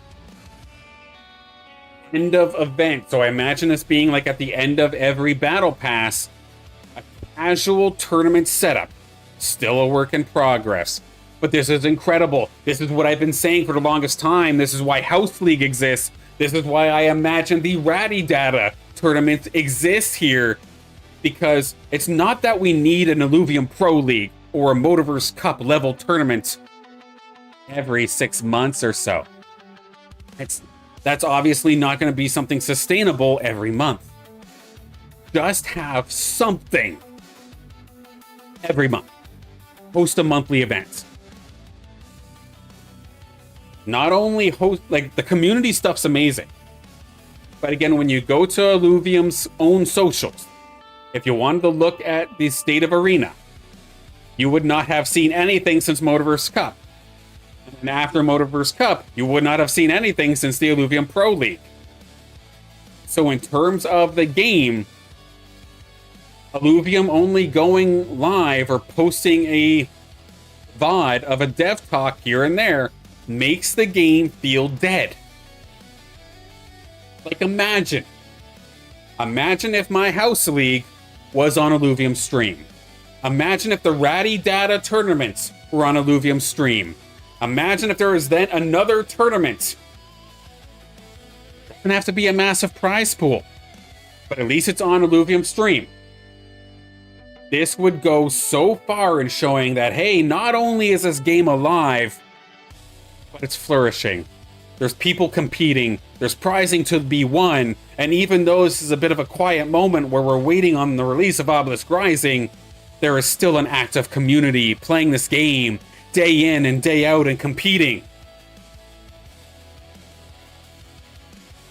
There needs to be something, and a new casual events tournament would be a fantastic step in the right direction, and I look forward to seeing what Illuvium's cooking there.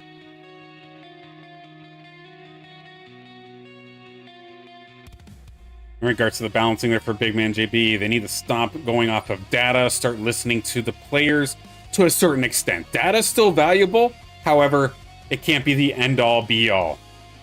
I was on a Web3 stream earlier where someone asked Illuvium is dead, and there's nothing saying otherwise, right? Because again, a lot of the push here, if we look at Illuvium socials, is pushing Deathmatch, which of course, Gamba. You love it or you hate it. It is what it is, or you get your fill and you move on. In regards to Arena, you wouldn't have known that Arena even existed until the dev chat posts. And then Obelisk Rising gets retweeted on Illuvium all the time, but that game isn't out yet. So yeah, on the outside looking in, people think Illuvium's dead, when it could not be further from the truth. The game's still here. There's still a dedicated fan base. We want to be able to grow it. These systems that Perry and the rest of the community are trying to build are helping. But we need to see Illuvium going live with things frequently. Similar to some things that we've seen recently. It was a stream that I worked with not too long ago. I just hopped on their stream for a little bit. But they had like a community game night. And they used Illuvium as that game night. We need to see Illuvium's channels active more often to stop this sentiment that Illuvium's dead. I should not be carrying the weight of Illuvium's sentiments.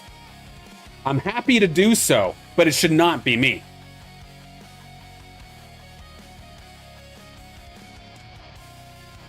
I got interviewed by a Web3 influencer who specialized in Web3 gaming. He didn't even know that the IPL had a massive prize pool. And probably forgot because Illuvium just doesn't catch much attention. I mean, Illuvium has plenty of followers, right? The Discord's huge, the X is relatively decent sized. So that you're active. It doesn't need to be Illuvium Pro League level. I shit you not, if there was a monthly tournament of $500, $250, but it's like a 1 weekend or 1 day tournament. Just show that the streams are alive. Show that the game is alive. Have a community game night, stream it. No prizing whatsoever. Just do it. Have me host it. You don't have the time, let me do it. Basically do it already as is with my own streams on my Try Hard Thursdays. If I did that on Illuvium's channel or something along those lines, I mean, it's a lot of faith in me, and I don't... At the same time, I understand if Illuvium doesn't want me in control of their channel. Like, there's so much that could be done to change the sentiment. It's just not being done yet. And of course, again, the last but not least here, the first and foremost, the team needs to focus on Obelisk Rising. Again, no matter how good Arena is the Pokemon champions to Illuvium. Obelisk Rising is going to be the adventure game, the capturing game that carries this entire universe. But we will have a fantastic competitive outlet thanks to Arena. An amazing competitive outlet. But is it enough to carry this franchise, this universe by itself? No. And that's why at the very, very beginning of this entire dev talk, Perry said it's no stranger to the fact that if you want to call the Illuvium Arena a flop, if you want to say that it's not a commercially viable product, you're right. So all you idiots in the Discord that feed off of the burning of the game, watching things fail, you can pat yourself on the back and say that you're right. However, they're not going down without a fight. There is still value here in the arena. And we're not going to let it die. So I'm very thankful for that, because there's a lot of nervousness about whether Arena was going to be even like considered turned off or something like that. And thankfully, that is not the case. We're still here. There's things coming. Newcomers out there. We know you're struggling. Or I say we as if I'm staff, but the community knows you're struggling. The developers know too. And heck, it was kind of funny as well, because first and foremost, shoutouts to Perry and Rich. They actually played a game with the community. 2 games of Arena afterwards. And then one of the games, oddly enough, was Ownership On, where Perry did not have any Illuvials. He felt firsthand how it was to get absolutely curb stomped by the community. The full newcomer treatment. And he expressed how terrible that felt.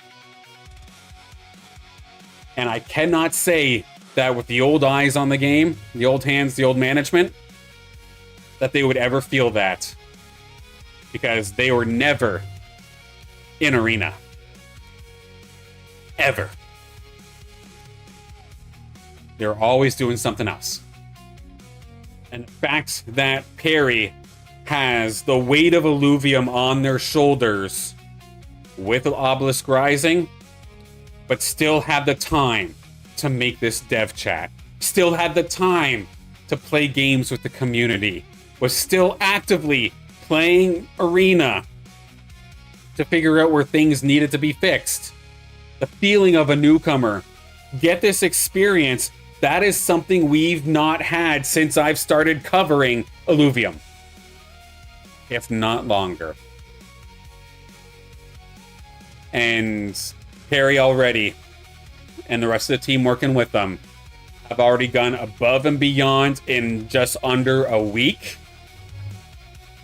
And that is why I have a newfound hope that we are actually cared for that arena actually matters, and that we're gonna be all right. And it's given me newfound fire to keep pushing for content-wise. It makes me feel worth it. That my time making content and promoting Illuvium as a Pokemon alternative is worthwhile. And to Perry, to Rich, and the entire team that's been making this happen, and nothing but love, nothing but respect. Love what you're doing, and if there is any way that I could help, please let me know. Seriously. Whew. So it's been a fantastic couple of days thanks to all these changes.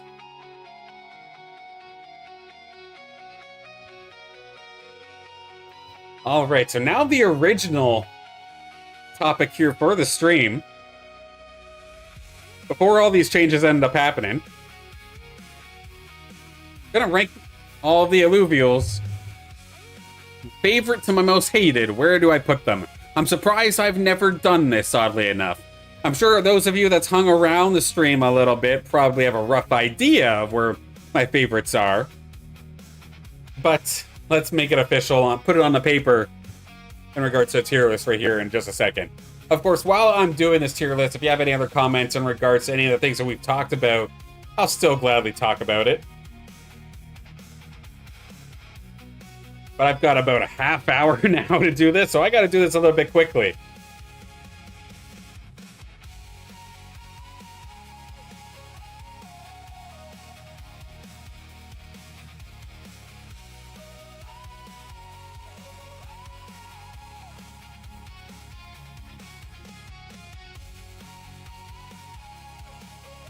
All right.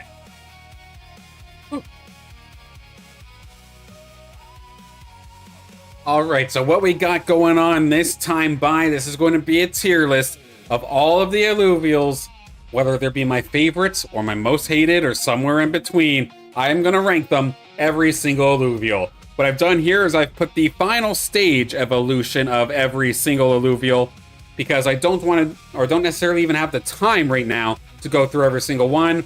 And for the most part, I judge them all the same anyway, regardless of their evolution stage. So there's not going to be much of a difference. To go through how I have them ranked up here, starting from the bottom, the Illuvials that put me into a rage when I see them doing well, or just the pure thought of them makes me angry. That's going to be at the very bottom. Strongly dislike for those that definitely trigger me, but definitely not enough to put me into a rage-induced spiral. Not my style, where I just kind of dislike them a little bit, but it's alright. They're alright for those ones that I don't dislike, but really feel nothing for. Love them for the ones that I really like, and then my precious for my absolute favorites. We'll be going on through in just a second. Alright, let's start things off here with the Axodon. Basically the poster child here for Illuvium. I do like them. However, as of late, I'd probably just put them into... They're alright. Atlas is extremely cute, and I love it, but it really loses that cuteness quickly once it evolves into Axon, who just feels like the emo older brother, so to speak, to Atlas. But then they get a little bit of bonus points once they evolve to Axodon for me personally, because then they trade in that the mediocre look to like a relatively badass look, to be completely honest with you. So I'll put them into they're alright. If we were rating things on cuteness and coolness, Atlas and Axodon would definitely be up there. But also in regards to the Omega, of course, with Axodon, considering their Omega is just a shield, it's cool, but I don't feel too much here for them, at least not anymore. So they're alright. The Flish, I'm going to put right next to the Axodon, oddly enough here, just because my son loves this thing, especially the earlier stage evolutions where it's sticking its tongue at you. It looks freaking hilarious, and absolutely love seeing his reaction whenever this thing's on the battlefield. Its Omega being a laser beam, I do like a ton as well, but of course very squishy, and their impact can be very hit or miss. But with them being relatively cute and having a relatively cool Omega, they're alright to me. Alright. The Gorillas. The Gorillas are going to be the first one that I'm going to put into strongly dislike. And here is the reason why. In fact, I lied. This is going to be the first one I put into rage-induced hatred. Because I am still getting over the fact when, of course, the Gorillas not long ago got changed where they attack the Illuvial that's furthest away. But they used to attack the squishiest Illuvial on your team no matter what. And as somebody that plays a lot of Scions where I'm playing a ton of Illuvials that are very glass cannon, the fact that I've had to deal with this stupid gorilla diving in and essentially wombo comboing my Illuvials, then dropping a taunt onto them, stopping them from casting for free without any form of counterplay, had me so angry against this damn thing for so long. But it's slowly but surely starting to get a little bit of a redemption now that it's going off of the furthest Illuvial. So there is actually some sort of counterplay now.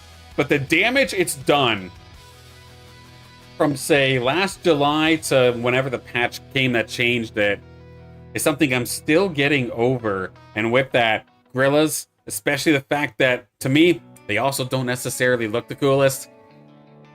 They're down into rage-induced hatred that I'm still getting over. The Stoic Lynx.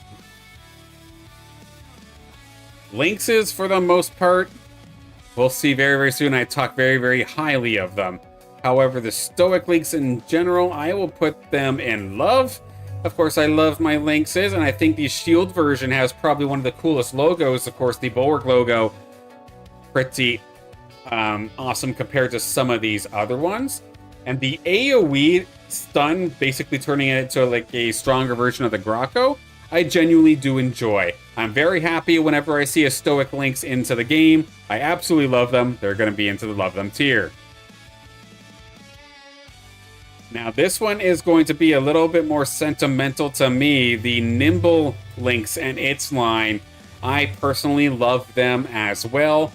They have one job and one job only, to dive in and just claw their way at single target burst.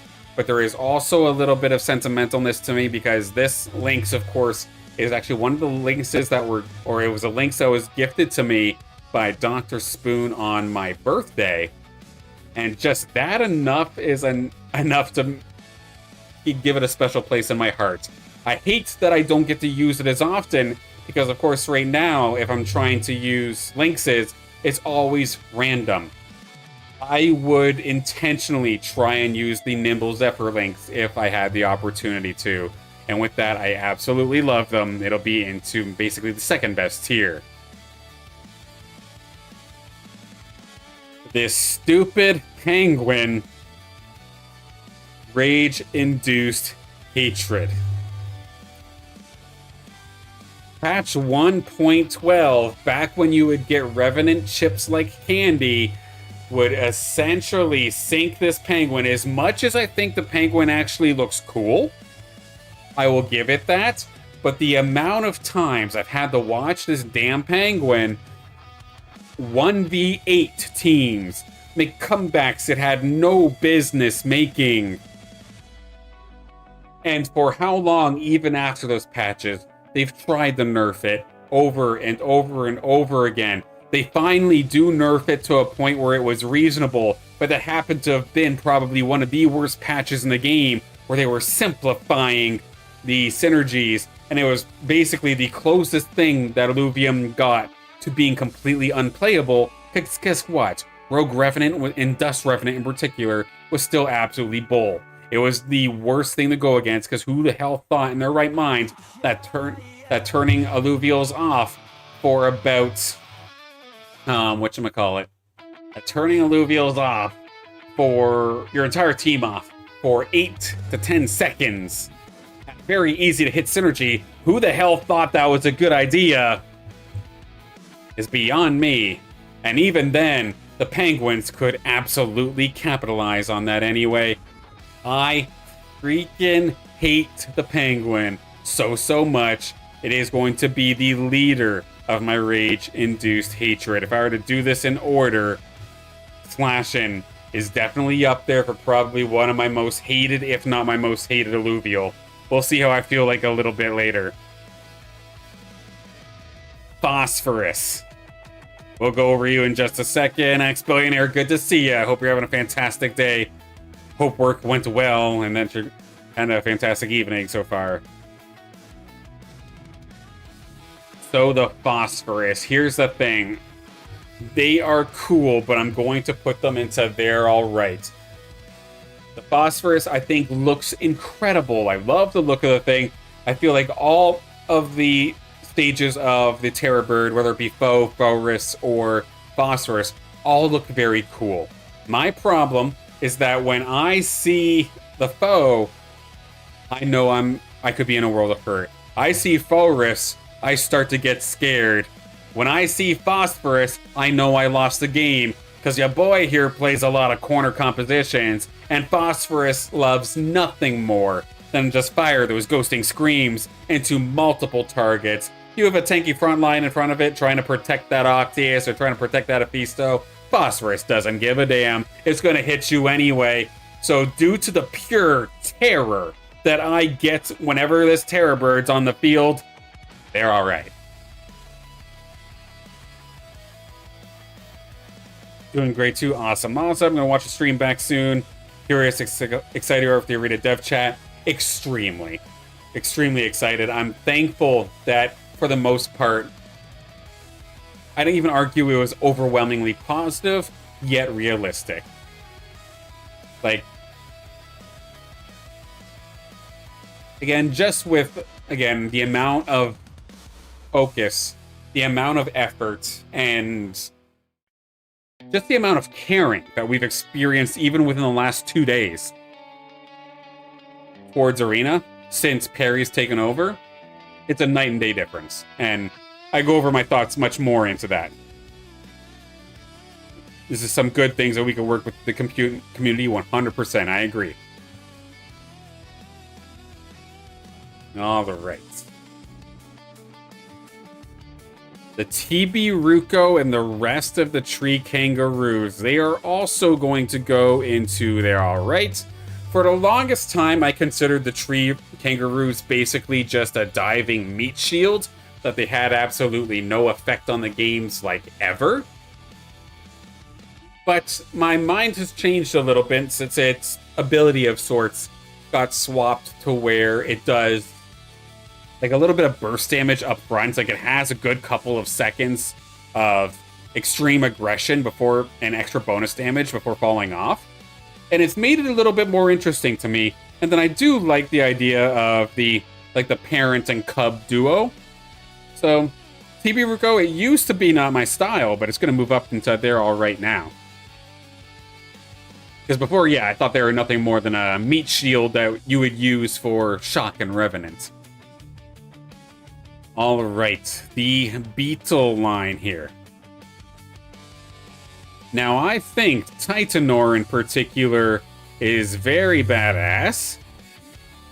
However, the majority of the Beetle line, I think, are actually kind of not my style. I'm happy to pick up the Goliath and the Titanor for my team compositions because of how tanky they are. They fit in with Granite, considering I oftentimes have T-Anti or Cephorus on my team as well. It kind of splashes in very good with that. But they do feel very plain and kind of mundane to me personally, and just overall not that exciting whenever I'm casting. While I do love watching the Omega, for example, that feel-good moment when it goes across the entire team, it is cool, but I think just the design itself just doesn't stick with me, to say the least. I do, like, relatively like the Titanor, but I don't know, not my style, actually. Now, my precious, potentially? No, I think I'm going to put into love, actually. Adorius is absolutely majestical. I love this thing very, very much. As somebody who is a healer main in most MMO kind of styles, I'll naturally gravitate to healers. And then I love the idea of the Adorius being able to not just heal, but being able to do damage, but also being able to do damage based off of execution. I find that really cool. One gameplay style that I personally really enjoy, to akin to a different video game here, but with World of Warcraft, the Discipline Priest, where you do heals based off of how much damage you're doing. So that kind of idea of a healer doing healing based off damage, or at least doing damage and healing at the exact same time, I really do enjoy. And while Adorius is not necessarily one-to-one with that playstyle, I do love the fact that it does damage at the exact same time as healing. And then just how majestical it looks. I cannot wait for the day where I can bring an Adorius into Obelisk Rising and take pictures with it, run dungeons with it.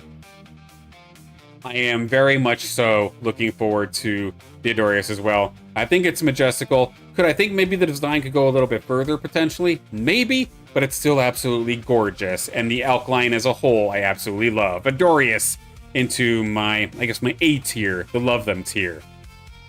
It's going to be partnered up here with the Riplance. I think Riplance is one of the coolest Illuvials in the game, and just overall very valuable Illuvial as well. If I wasn't doing healing in an MMO, I would be doing damage over time effects. So I'm also very in love with the idea of toxic and poisons, dots, damage over time effects, and that kind of effects. And the fact that Riptorus can do that while looking so cool, while also having a very quick and painful sounding sting, because I don't know, for the Illuvials in the game, I think the sting of the Riplance is probably one of the most satisfying sounds in the game. And the fact, again, that it's max health based as well. So no matter what, that sting hits like a truck. And I absolutely love the overall package here for the Riplance. It's not going to be into the level of my Precious, but it's definitely on the same level as Adorius. I absolutely love them. My Precious, my King. Aphisto is going to be the first one I put into my Precious.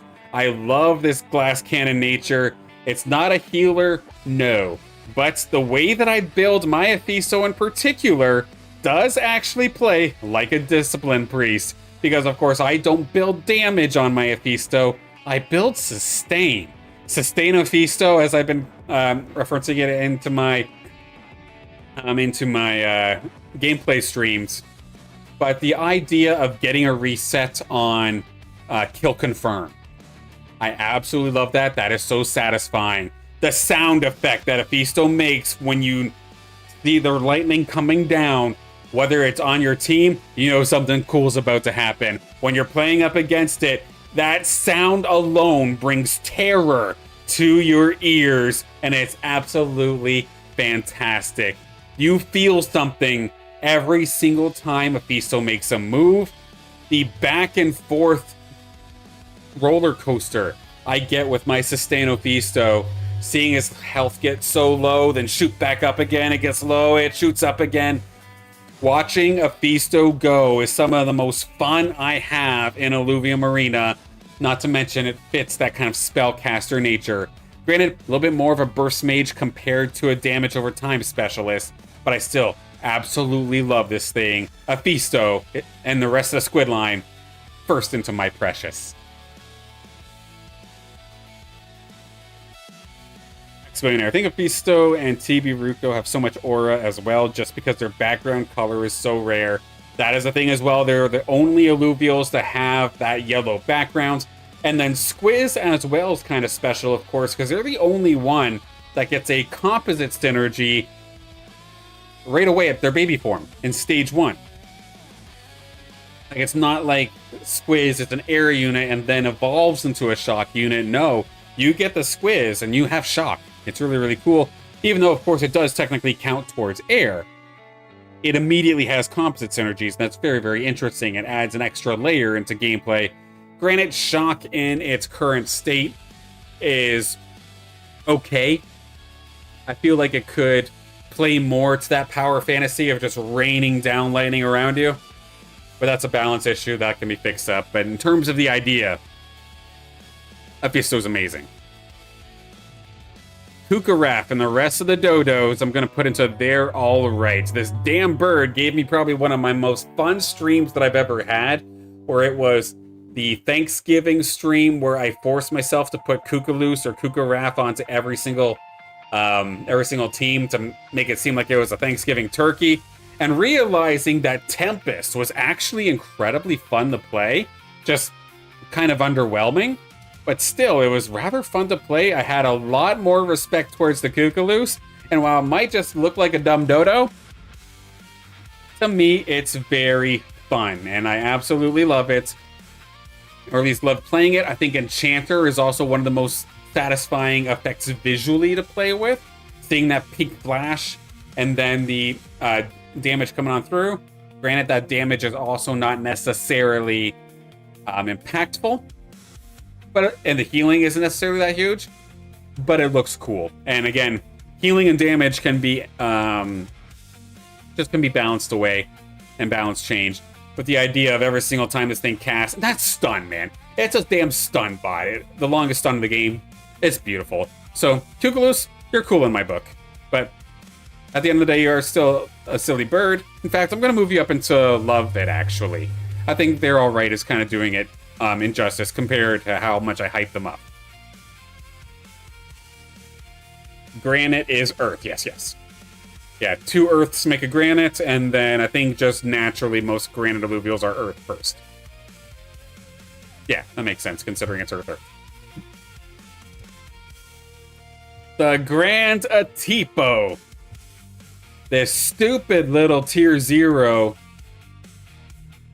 that has absolutely no effect on the game for the most part. In the early game, I have been every once in a while sneaking Atipos into my mid to late game builds, just as that extra little bit of sustain versus chip damage from long range Illuvials into my Scion teams. And I think it's actually kind of valuable. Not to mention that I think this thing is absolutely adorable. The Grand Atipo to me is actually precious. I love this thing. It is adorable. It's cute. It's a natural support based off of shielding. And it's low-key. Put me in some pretty decent positions. I love the Atipo, even though I know it's absolutely garbage in the early game. But in the late game, it's one of those tier 0s that actually kind of can sneakily hold its own in certain scenarios. At least to me. I might be forcing it. I might be bad. Probably bad. More than likely really, really bad, but I love the thing. I don't care. I love the Atipo. Zephyrus is also going up into my precious. The little snail, the derpy looking little snail, especially in the early and mid stages for the Tatofi and the TNT. First off, it also, all of their names being named off of explosions is kind of cool, or some sort of combustible or some sort of explosive weapon. That is really cool to me. But I just love the idea, and Zephyrus in particular, TNT even as well, has clutched up so many rounds. I would build it very similarly to how I build my Mephisto with Sustain. For sure, I can go burst damage, but no, throw Sustain on this thing. And the fact that it's like covering itself up, taking reduced damage, and being able to explode out with big damage has actually got me so excited with so many clutch moments. Even though design-wise, I feel like Zephyrus is like relatively cool, maybe a little bit on the derpier side, but I've had so many incredible moments with Zephyrus, and then I know as well with Zephyrus, of course, with that being one of the Illuvials that was given to me, the one that I use in my team very, very often. I believe it was Squawk that gave me it a long, long time ago.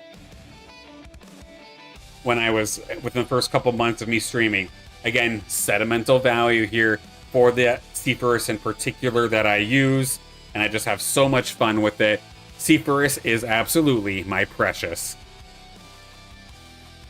Next up, we got the Monarch. I absolutely love the Monarch. It has probably one of the coolest and prettiest, yet majestical designs in the game in regards to Illuvials. It has one of the coolest looking Omegas, I feel like, as well. I wish they did it a little bit more justice in regards to the Pyro Field, like actually being able to see something on the ground once they've casted that ability. But the idea that you're just using, again, that Pyro Field, you're using that Carpet Bomb across the field, turning into a Rogue's on that fully evolved form, of course, getting that Phantom, and being able to go from not just a spellcaster, but jumping behind enemy lines, and then just absolutely coming back and hitting as much as possible. It's so satisfying when you hit a good Pyro Field. It's a little bit hard to see, of course, but that on top of the fact that it looks so damn cool, very close to going into my precious. However, the actual usefulness of the Monarch, or of the Arctace in general, they're kind of a hole filler, so to speak. We did just see Phantom get a buff in this latest patch. Maybe we can see this become the rise of Monarch, and with that, maybe Monarch one day will go into my precious. But for now, I love them. The Valente, I strongly dislike. This is going to be the first one taking that one. Unfortunately, and I don't even know what this say in regards to looks. The looks do absolutely nothing for me. Rogues in general, I personally, it takes a lot for me to actually like them. And then Valente just does not do anything for me. So it's going to be the first one that goes into strongly dislike. Don't hate it, but don't like it either. The Blotto, I am going to put into not my style. As much as I love the wildfire effect, and with it being a beefy boy that I use in my team a lot, honestly. And it is a cool Komodo dragon and whatnot, just, I don't know. The Omega, while the blind is useful, any of the damage that comes alongside it feels absolutely negligible. It's so damn slow, but it does allow for Aegis, of course, which is something that I do enjoy, and that's what's keeping me away from putting it into strongly dislike. And then, of course, the fact that Blotto apparently was inspired by Snoop Dogg, to the point where we're then talking about marijuana. I can't get that out of my head, so it's going to be just left in not my style. I can't unsee that. I can't unhear that. So with that, Blotto will go to not my style. The Grocko, I'm also going to put into not my style, just strictly due to the design. It just looks like a dumb old golem, and as much as I think that they are the absolute GOAT of the tier zeros in terms of its overall usefulness throughout the entire game, I just never liked the look of them. It's not my kind of style in regards to design, but because it's actually super useful, it keeps me from putting it lower onto this list. And to strongly dislike, I'm going to put the Vermiliaire and the rest of the Anteaters. While I do think the design is relatively cool, it's still very tame. And then again, patch 1.12 scarred me very much so, where this damn Anteater was an absolute staple. I'm still recovering from that patch, I'm not gonna lie, even though it's been a year at this point. But the middle state, or the look of the Illuvials, don't do much for me. And then with how much they've terrorized me in the past, I'm going to put them down. I do think their Omega is very cool. The big old burst damage that you get from the Squall, plus the resistances. I think it's very useful. But again, it's terrorized me for so long. Strongly dislike on the Anteaters. Gyro, I think on the contrary, don't worry, I don't hate all rogues. They're alright, actually. You don't see Gyro come on through very often. Normally, you just see Revo just to hit the dust synergy, and then you kind of call it there. But I've actually been having a lot of fun on the Arena Ranked, especially in this patch as of late, playing Slayer.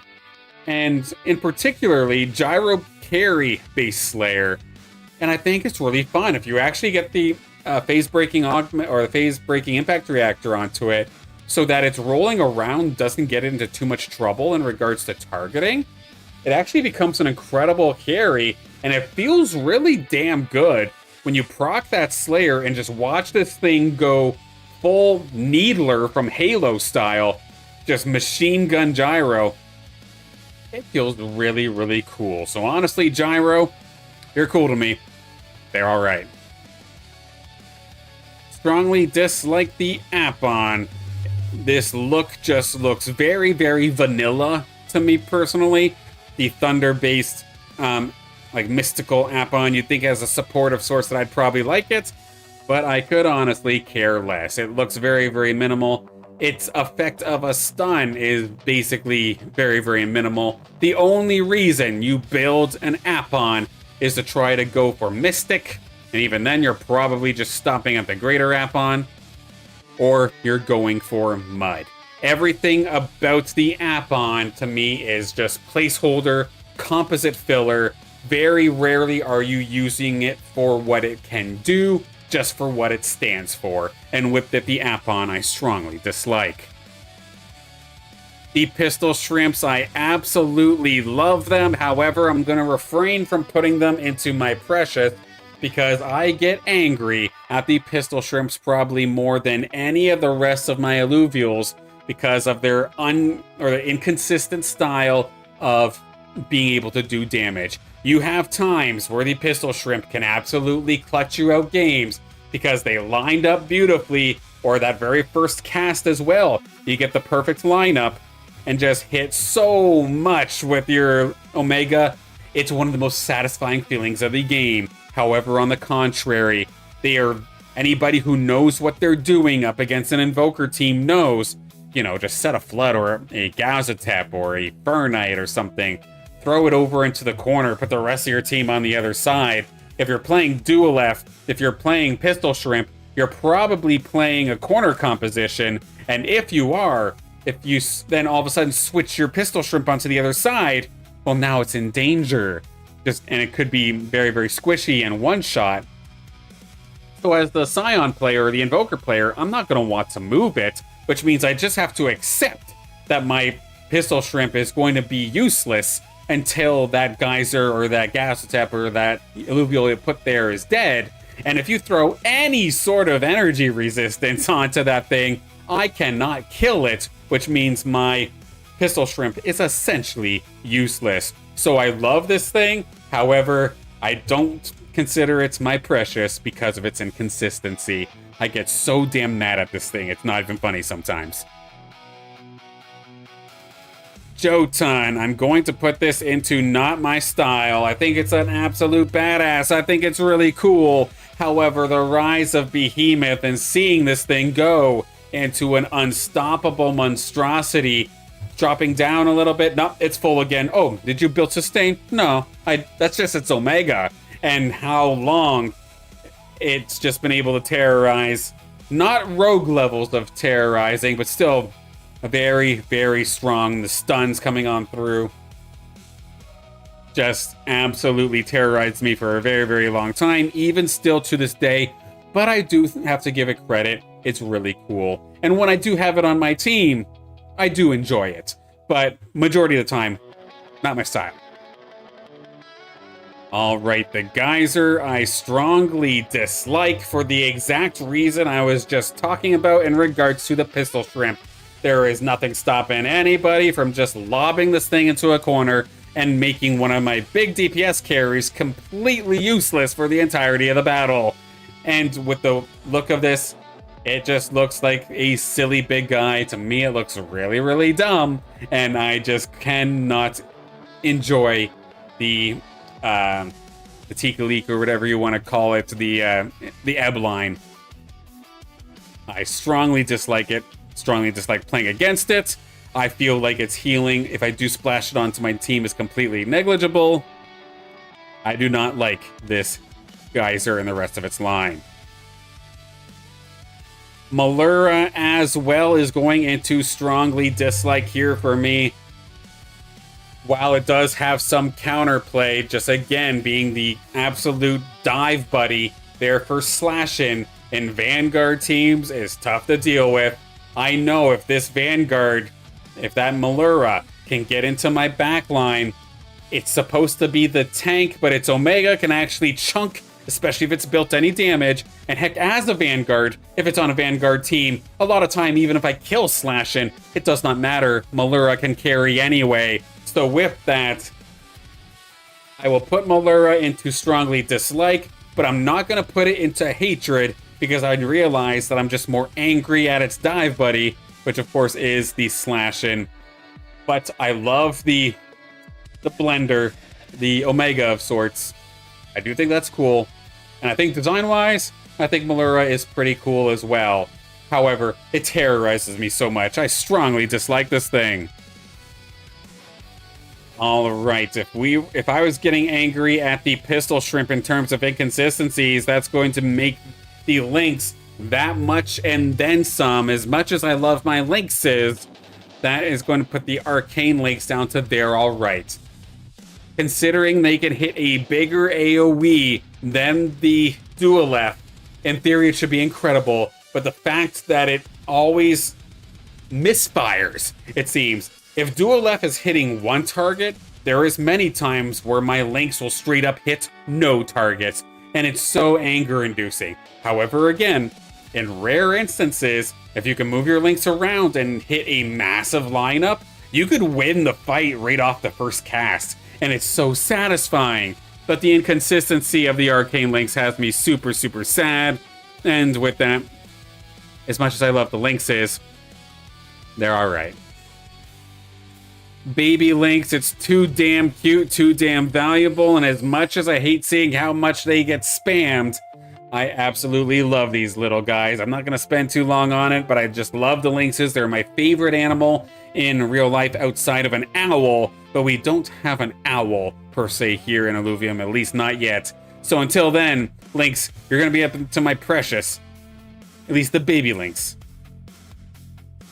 Mammoth, I absolutely love you. You're going to be into the love them tier because I love the wombo combo of sorts that you can pull off if your AoE Illuvials actually hit their mark.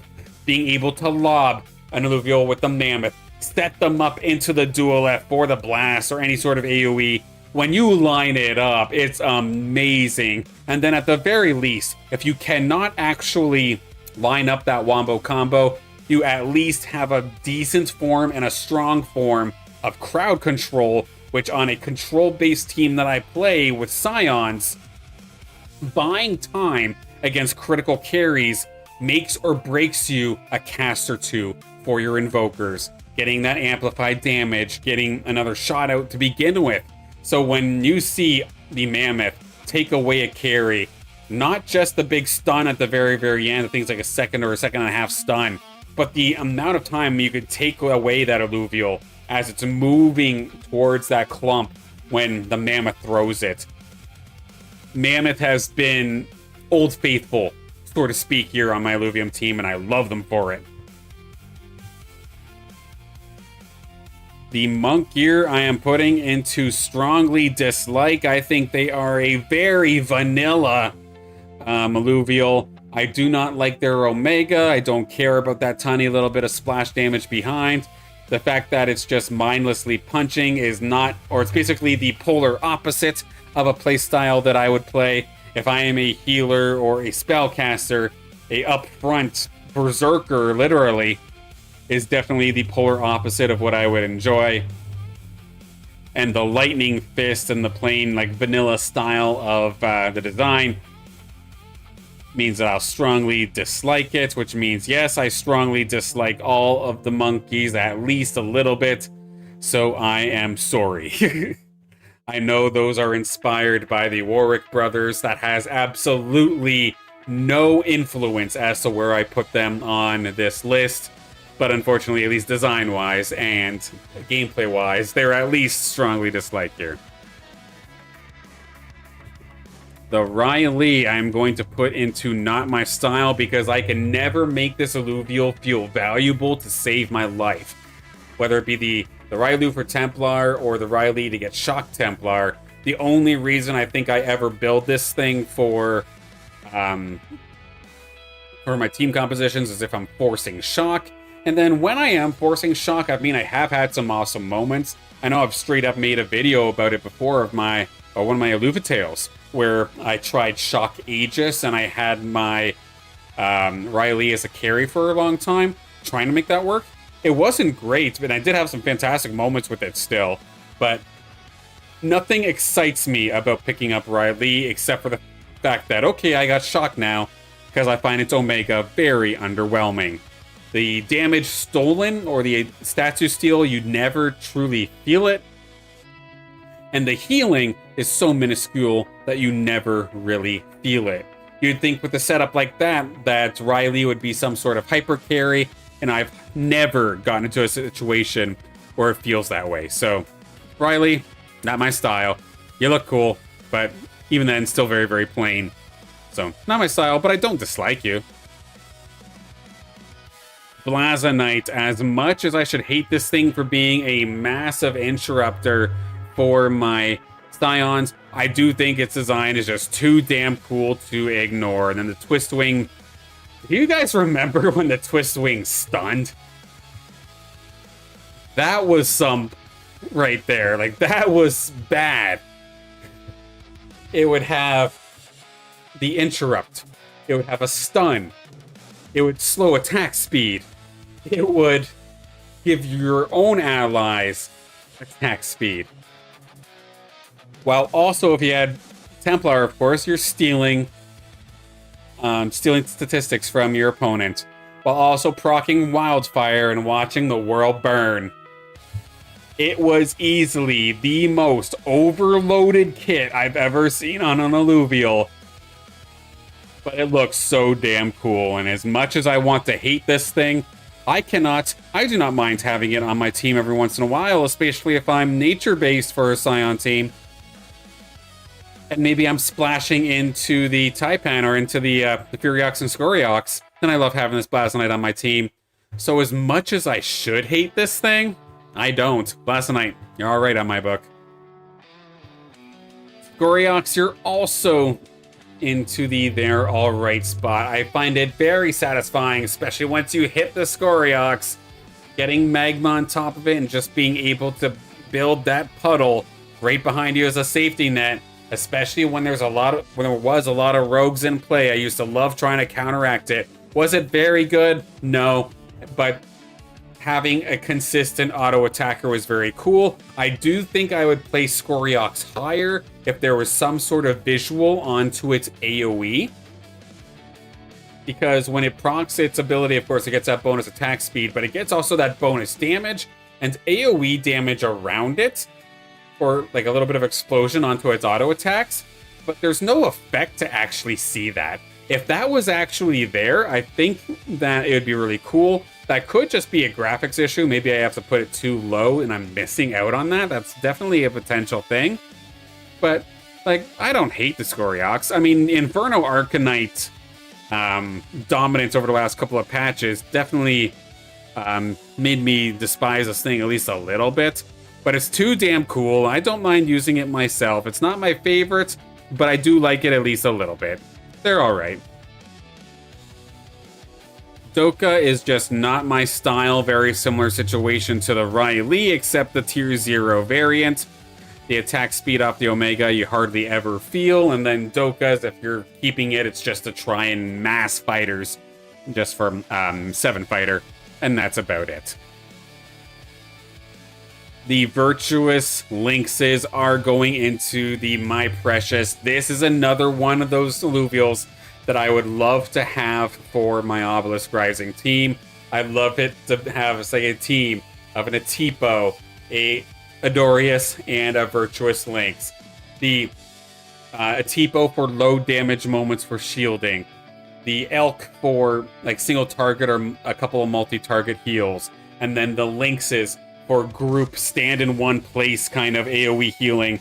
I'd absolutely love that. I wish it would be more effective in the current arena. In the current state, I do believe that the Virtuous Lynxes in particular are kind of underwhelming. thanks to their time in the Illuvium Pro League when people would stack two of them, or two of the Stage 2 Virtuous Lynxes, and just never die. Well, unfortunately, the Virtuous Lynx is still feeling that effect here today, but I absolutely love this thing anyway. It is my precious. I want to see it buffed so I can use it more, to say the least. Okay, in terms of the Water Buffalo, not my style coming on through here. While I do think the Caradulo is really, really cool. Caradulox just looks like a beefy boy. The toxic nature to it is cool, but it got its Omega change not too long ago, which just made it so much squishier. And the taunt is cool. Wrapping up shortly, yep. And the taunt is cool and all, the thorns is cool and all, but it's never strong enough to the point where I really feel it. You can only really feel the taunt. It just feels like a beefy body, and while I don't hate it, I just wish it could do more. So the Caradulox and the rest of the Water Buffaloes will fall into not my style.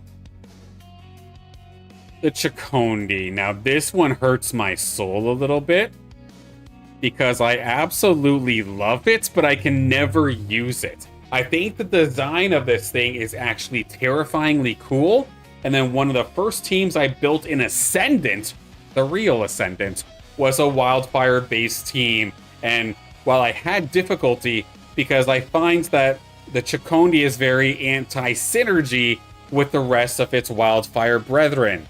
The Blotto, of course, is a big tank in the front line, but does a great job at, like, covering bunkers. You want to keep your Blazonite safe in a corner. So with the Blotto and the Wildfire, this is akin to wanting to do a corner composition, and then Chicondi just dives. But that being able to dive into the smoke, do big burst damage onto a target, and then set it on fire, I think the Chicondi is so cool. However, how many times am I actually building a team composition that can use it? First off, very rarely. I rarely play rogues. I do at least a little bit now. But how often am I thinking about Chicondi? And how more often am I just thinking about getting Chicoral so I get Predator? Very rarely. If I'm building Wildfire, do I wish to sit at level 5 to hit Chicondi when I need level 8 to hit my Blazonite, or to hit my Blotto at a decent set of odds? Not really. So a lot of times Chicondi just gets passed, which is too bad because I actually really like it. I just don't know how to utilize it. But it is very cool, it's terrifying, and I love Wildfire, so oddly enough, of the Wildfires, it's going to be up there the highest. And it will be into the 11th tier. The Turtle, the Archelian Goyle is absolutely my precious. I throw this thing onto almost every single team that I make, even though it doesn't make a lick of sense half the time. Aegis is another one of those playstyles I definitely enjoy. The idea of just making either a tank tankier or turning Illuvial into a hyper carry with more damage and more tankiness, like say the Rip Lance. The doors all open up thanks to Archelian. And of course, being the absolute corner comp legend. Ruben, good to see you. Hope you're having a fantastic day. But being able to heal everything around you, slow down those rogues or fighters that are trying to close in on you in those late game situations with that root. There are so many times where Archelian just clutch up those late game moments, allowing my Aphisto, allowing my Scions to get one more cast in and clutching up the game. Again, Archelian is another one of those AoE healers I want on my team, and Archie was the first Illuvial I ever caught. So there is a little bit of a specialness there into my, or a little bit of sentimentalness into my collection here as well. So Archelian, you're my precious. Absolutely love it. Gnarl, you're all right. Again, a big front line here from a majority of my team compositions. I really enjoy its Omega with the Underroots being able to climb through everybody and then interrupt something. I do think it's cool. I do think it's useful, adding on a little bit of chip damage.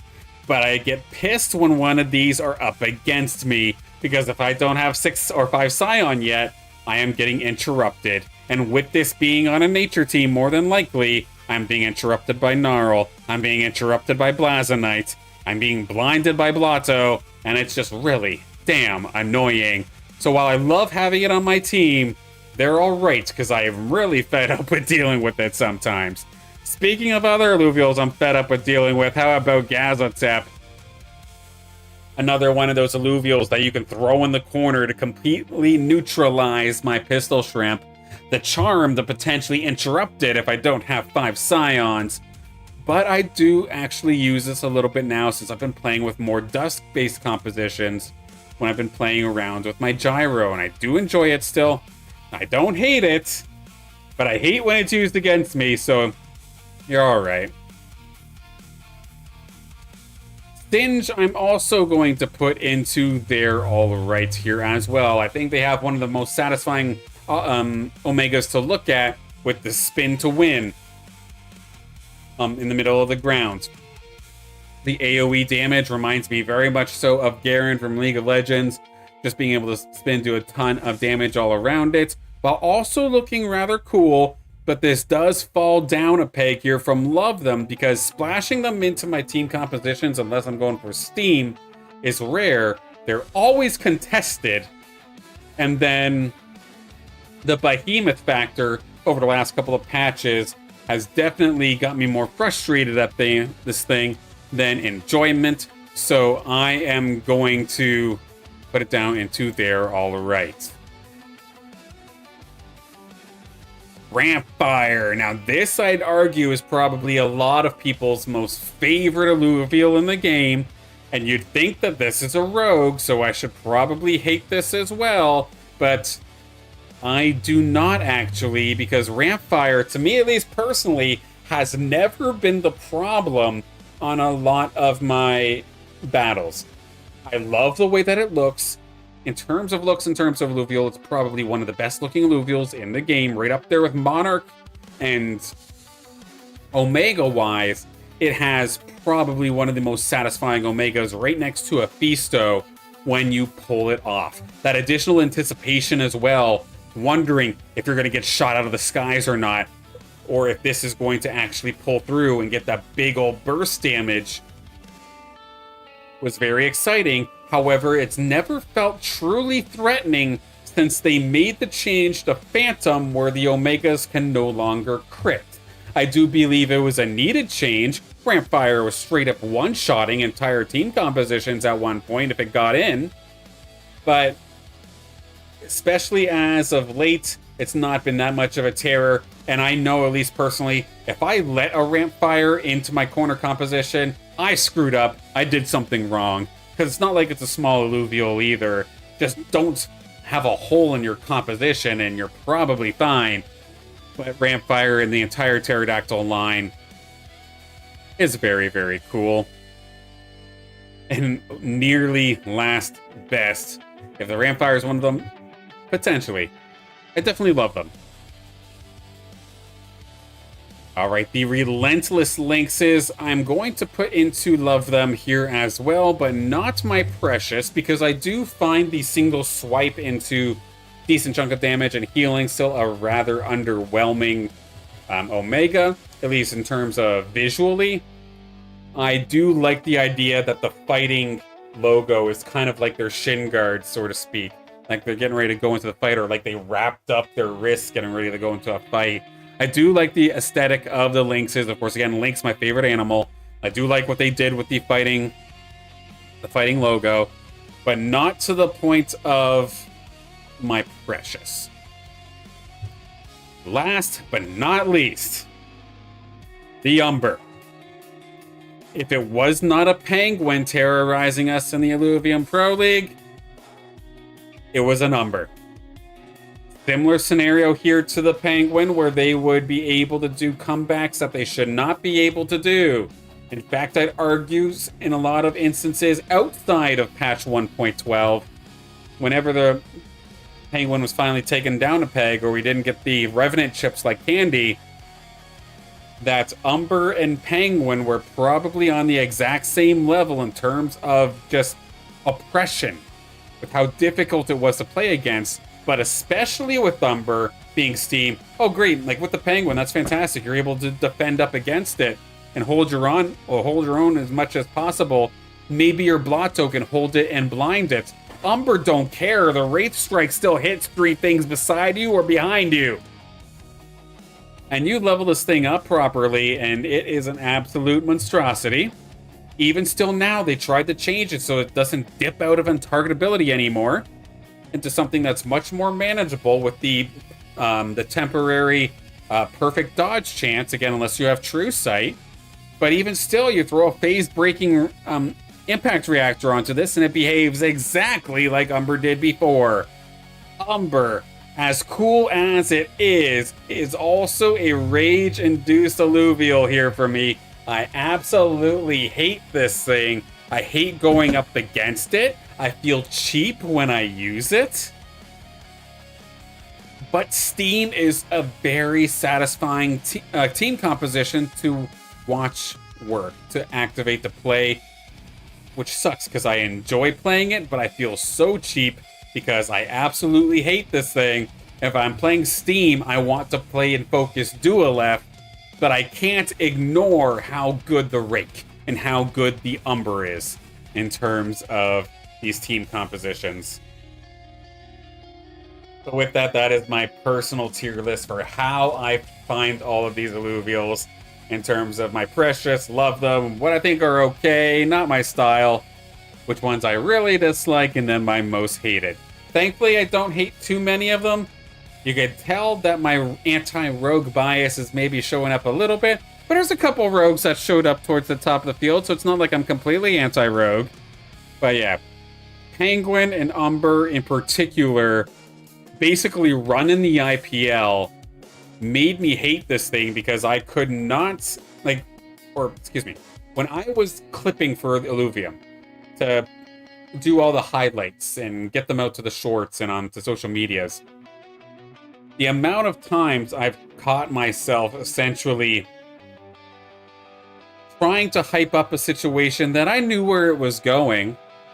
I know in theory this should be a cool moment, but we've seen it so many times that it's kind of lost its specialty. I've got numb to the Penguin. I've been numb to the Umber comebacks, and it still shows up a little bit even into my commentary today, where whenever I see an Umber and Penguin make a comeback, I try my best to hype it up, but I mean, I've seen this too many times before. So I have a hard time truly hyping them up a little bit. And then the Gorilla, just from my from the past, I'm still trying to heal a little bit from that thing. But yeah, this is my tier list. It was a lot of fun. But this is my tier list in regards to how much I enjoy every alluvial. Texan, good morning. I hope you're having a fantastic day so far. But we will wrap things up here today. I am definitely over time. I spent a ton of time talking about the dev chat, as well as the new patch that did get dropped about 2 days ago.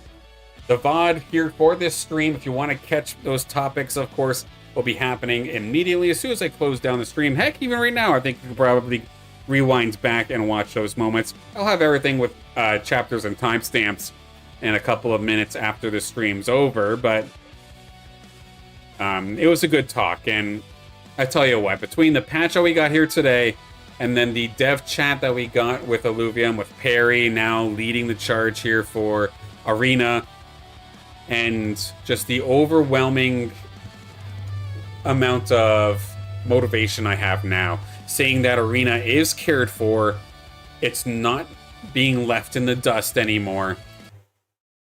The developer that's leading the charge does actually see value in keeping it alive, and not just keeping it alive, but making it better for newcomers, even if it has to mean that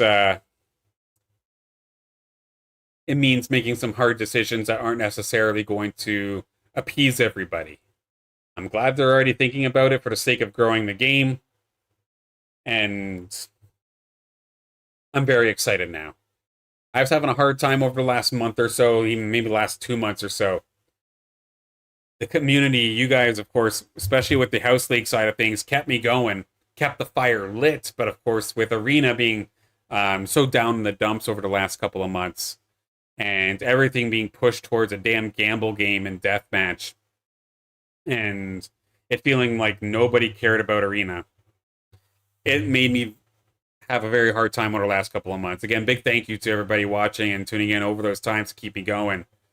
But now finally seeing that there seems to be a development team now in place led by somebody that actually cares. And again, nothing against Nil in particular. I know they were hard focused on deathmatch, but you can tell that there wasn't a single bone thrown towards Arena, with the exception of when it got close to Motorverse Cup time, where I feel like changes were only made because they kind of had to.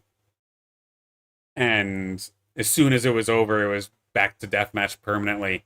Again, nothing wrong with like Nil personally. All of my interactions with Nil have been absolutely fantastic, and I respect the guy a lot. But the new change of eyes, new change of hands, seems to put Arena now into a spot where we can be proud of it and be happy for it and know that we're not collecting dust anymore. So I really look forward to the next couple of months here with Illuvium Arena, knowing that Perry's got the lead on this. And I feel good. I feel excited. Of course, we will have a bunch of streams happening this week as well. This is just getting started.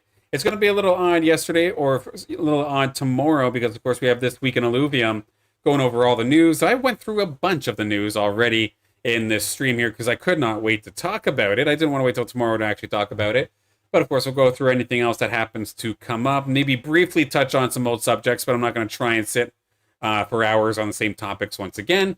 Because we do also, of course, have the Illuvium prizing from, or the Illuvial prizing rather, from last week's Illuvium Arena House League, from the ownership off House League. We'll be going over all those, opening those live, and then getting those delivered to you on Thursday. Of course, Illuvium Arena House League, speaking of it, the registration for that is back up and ready to go. Link for that is in the description of this stream, but I'm going to post it in the Discord as well. Ownership is back on, so it's the traditional form here for House League. Feel free to level up or potentially grow your collection just by playing the game. And that's the goal of it. And let's have a fun time here together in Illuvium Arena with our semi-competitive event, with, again, the sign-up sheet in the description of this video. Then, of course, Thursday will be my game day. We'll actually compete once again and try to get back into the top 20.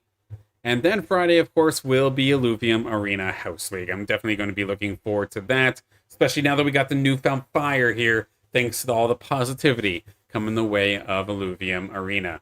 If you enjoyed your time here and you're brand new to the streams, of course, first off, welcome and thank you for tuning in. Absolutely happy to have you.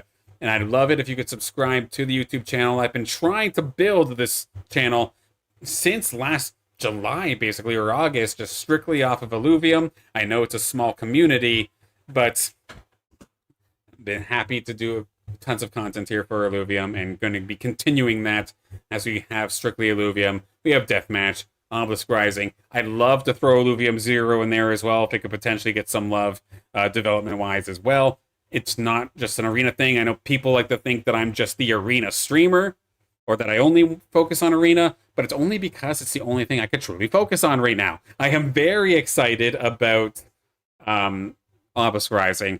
I am very, I'm still into Deathmatch when I have the opportunity, but I'm not going to necessarily go out of my way to gamble. It's not necessarily my cup of tea, but if I have the opportunity, sure, we'll do a stream of Deathmatch here and there. And then again, with 0, I have plots. Just currently need something to do with them. Then I'll absolutely be showcasing that on stream here as well. But it's been a lot of fun. We're hitting a bunch of milestones here. We just hit 200 subs not too long ago, and it's been an absolute awesome time. So long and so forth. Heck, we're almost near hitting our new milestone as well of 4,000 watch hours onto the channel. That would actually be enough watch hours for me to become a YouTube partner, which would absolutely be huge, but we do need 1,000 subs for that. We're a ways away, but we're going to keep on pushing no matter what. At the end of the day, it's not because of the money. I don't make a damn cent doing this thing. I just enjoy Illuvium. I love the community, hanging out with you all day in and day out, and playing up against you in the arena or wherever it happens to be. And as long as it's fun, I'll keep doing it. So, to close out for today, as always, whether it be the deathmatch pit or in the arena itself, good luck on your matches, and good luck on your training, Ranger. I'll see you tomorrow for This Week in Illuvium, and we'll go over all the news once again. Take care, everybody. Woke up tired, didn't sleep all night. Mine's still running like a traffic light. Red for stop and green for go. I'm stuck somewhere in between them both. Brushed my teeth and checked my phone. Everyone looks like they've already grown. Smiling faces, perfect lives. I'm here asking, what am I doing with mine? I don't have a plan, I just have today. Trying not to throw the little good away. Heart still heavy, but I'm still here. Taking one small step through the fear. I'm tired, but I'm not giving up.